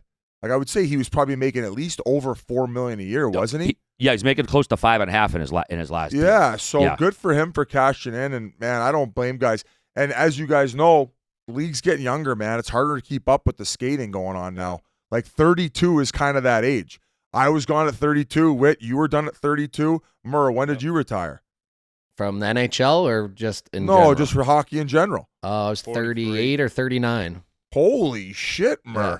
But like to your point, where when I left the NHL and I left the AHL, the 82 games, it was a lot easier on my body. And that's why I did leave. I thought I was done. But I got over there. I had a couple 30-game seasons, 40-game seasons. No big goons running around hitting me, bigger ice. So you can play a lot longer. And you could probably do so with a little bit of extra weight on you with all those pops you're drinking. Well, didn't have to work out as much either. I forgot to mention this Mike Kelly tweet when we were talking about the Penguins. So with all like the shit their power play got and their kind of offense besides Crosby for most of the season got, in the last 3.5 weeks, the Penguins are first in the league in screen goals, first in the league in rebound goals, and third in the league in deflection goals. And that wasn't including tonight where they scored on a rebound and a screen shot and had 2 goaltender interference goals called back. Raise the banner. Kind of makes sense. Oh, you don't think that's a legit point? I'm saying raise the banner because right now Washington's in control of their own destiny. And big the Penguins had no chance, and they're going into Game 82 with a shot. Congratulations, you fucking Scrooge. Holy fuck, Biz. Go to bed. Fucking grump. They're playing hard-nosed hockey in front of the net. They're finally making some shit happen with traffic. You were bitching about it all season, and now they got a chance to get in the playoffs. Yeah, how many Hall of Famers does it take to figure out a power play? Oh, fuck. If you went by still Todd, second worst in the league. What was Todd Reardon's board? Todd Reardon's board. This podcast would be like this for 3 hours. Thought he was looking at a pair of titties there or something. I'm getting a little slap happy here, boys. It's getting late into the night, but what a day. We covered a lot. Fucking college hockey, the crazy MVP race, the crazy wild card race. I mean, what else? What else is going on? Ovechkin, we got to congratulate him. Russian sniper now has 18 seasons with at least 30 goals, the NHL record. He was tied with Mike Gartner for a while. Absolutely ridiculous. You guys had a sandbagger scramble last week versus, Taylor, not versus Taylor in one. You guys were versus each other for a change. Check that out on YouTube if you have not yet. FDNY versus NYPD this Saturday, the 50th anniversary game, 4 p.m. Saturday on Barstool.tv. Check that out. All right, before we go any further, here's a few words from our good friends over at Body Armor. Spittin' Chiclets is brought to you by Body Armor. It's real hydration, real ingredients, packed with electrolytes, vitamins, and nothing artificial. Great taste and flavors like strawberry banana. Man, I could slurp down about 5 of these a day, especially after a weekend. Blue raspberry is another popular one. And not only do we hydrate with Body Armor, not only does Connor McDavid hydrate with Body Armor, but now the NHL will too. Congrats to our friends at Body Armor on the new partnership with the NHL just in time for the playoffs. Nothing better than pairing up with the NHL and Connor McDavid for an awesome sports drink right here. So get your Body Armor today at Walmart or a local grocery store near you. Can't beat this stuff. Give me about 6 more of these. I'll be good to go. Body Armor. Go get some. Anything else, boys, you want to add to the mix here or what? Oh, wait. The Masters. Scheffler. Robot. Oh, Incredible. my God. This guy's a machine. Oh. I said it before that if he putts, I said on this show already, he's like Tiger now, and you had this crazy reaction. You threw your head back like you were trying to draw a penalty. His stats hitting the ball striking are like Tiger's heyday. And Tiger back then, he was like 2-1, if not worse odds to win tournaments. And Scheffler at 4.5-1, people were like, holy fuck, it's too low. He ends up winning by 4. He had the second lowest round of the day on Sunday, and he had a shot lead going in. So we're looking at and I know he's only got 2 majors now. They're both Masters. But in the next 10 years, he's only 27. He looks 50. He's aging like me. But in the next 10 years, he's got 40 majors if he's able to stay healthy, knock on wood. I do not think it's crazy to think that he could just pick off 6 or 7 of the next 40. And then all of a sudden, he's at 8 or 9, and we're talking about an all-time top 10 golfer in the history of the game. So, like anything in life and in sports, usually your on-field, on ice, on course, in the office performance relates directly to your life outside of the arena that you professionally live in. And he is dialed in. He's a very religious guy. He relies on his faith. He got emotional in the Tuesday press conference talking about his faith. The coolest thing about him, and I know I've said he's a bore on here before, which he kind of can be a little bit of a bore, but I think as he gets better and better and keeps dominating, I'm respecting him more and more because he does a great job of talking about how, like, growing up, his parents always reminded him, even to this day, he reminds himself, like, golf is your job, but it doesn't define him. It doesn't mean he's anything special. Like, he's seems to be super empathetic and humble and genuine, and he goes about he's having his first kid. He seems him and his wife are happily married, and he just practices golf and dominates tournaments. So when you see true domination and greatness, especially me loving golf, at some point you gotta just tip your cap. But he doesn't make mistakes, and like in classic Tiger at the height of his powers, everyone seems to fall back. Everyone's kind of chasing him and having to play perfect to even tie him up or take the lead from him. And then they end up fumble fucking. Ludwig, my guy, he's winning majors, though. Don't worry about him. He put one in the water on 11. Homa went long on 12. He kind of got screwed. Usually you go long over the 12th green, it'll roll back down. He got stuck in the bush. And then Morikawa made a couple doubles. He kind of fucked up. So Scotty Scheffler just plots his way around, fairways, greens, makes the occasional 15, 20-footer. If he doesn't, he two-putts it. And when he misses the green, he's statistically the best chipper in the world. When you add all that up, you have domination. And what really bummed me out was just not really much drama coming down the last 4 and 5 You love holes. Ali coming down 18, tied up, fucking That every tournament shot. is built. It's built for the final 5 holes to have 2-3 guys in the mix, because 13, 15, 12, 13, 15, even 11, like, so much shit can go down. So Why? Just because of the water and how it plays out? Yeah. Isn't that where Greg Norman fucked it all up? Oh, yeah, he blew, I think, a 6 or 7 shot lead one year. And the funny thing about the year he blew that, and it was talked about on the No Laying Up podcast, I heard, they did like a deep dive into different major championships. So he was going into the final round that year, and he had like lit it up round 1, gotten a little worse round 2, a little worse round 3, and a CBS broadcaster went on TV and said his grip's like getting different each round. And I think that the next round, if he doesn't get this figured out, he could be screwed. And he said it Saturday night, like on the telecast, just setting up the next day, the final round. And Greg Norman, like, you're trying to win a major. Like, he called his buddy from CBS that was like running the show, bitching and moaning, like all pissed off that this guy's talking about him possibly blowing it on Sunday. And the guy who was telling the story, who was giving the analysis of his grip and his swings, like, yeah, if he's worried about that, I'm pretty sure he's got way bigger problems. He's done. Like, Scotty Scheffler ain't giving a fuck what some announcer says. That'd be like Saturday Cutter night. Gauthier worrying about the tears in the other team's eyes pre-game, right? Kind of came full circle, this whole teaching lesson here. I couldn't believe that Denver didn't. We interviewed David Carle. They didn't know about that comment before the game. Oh.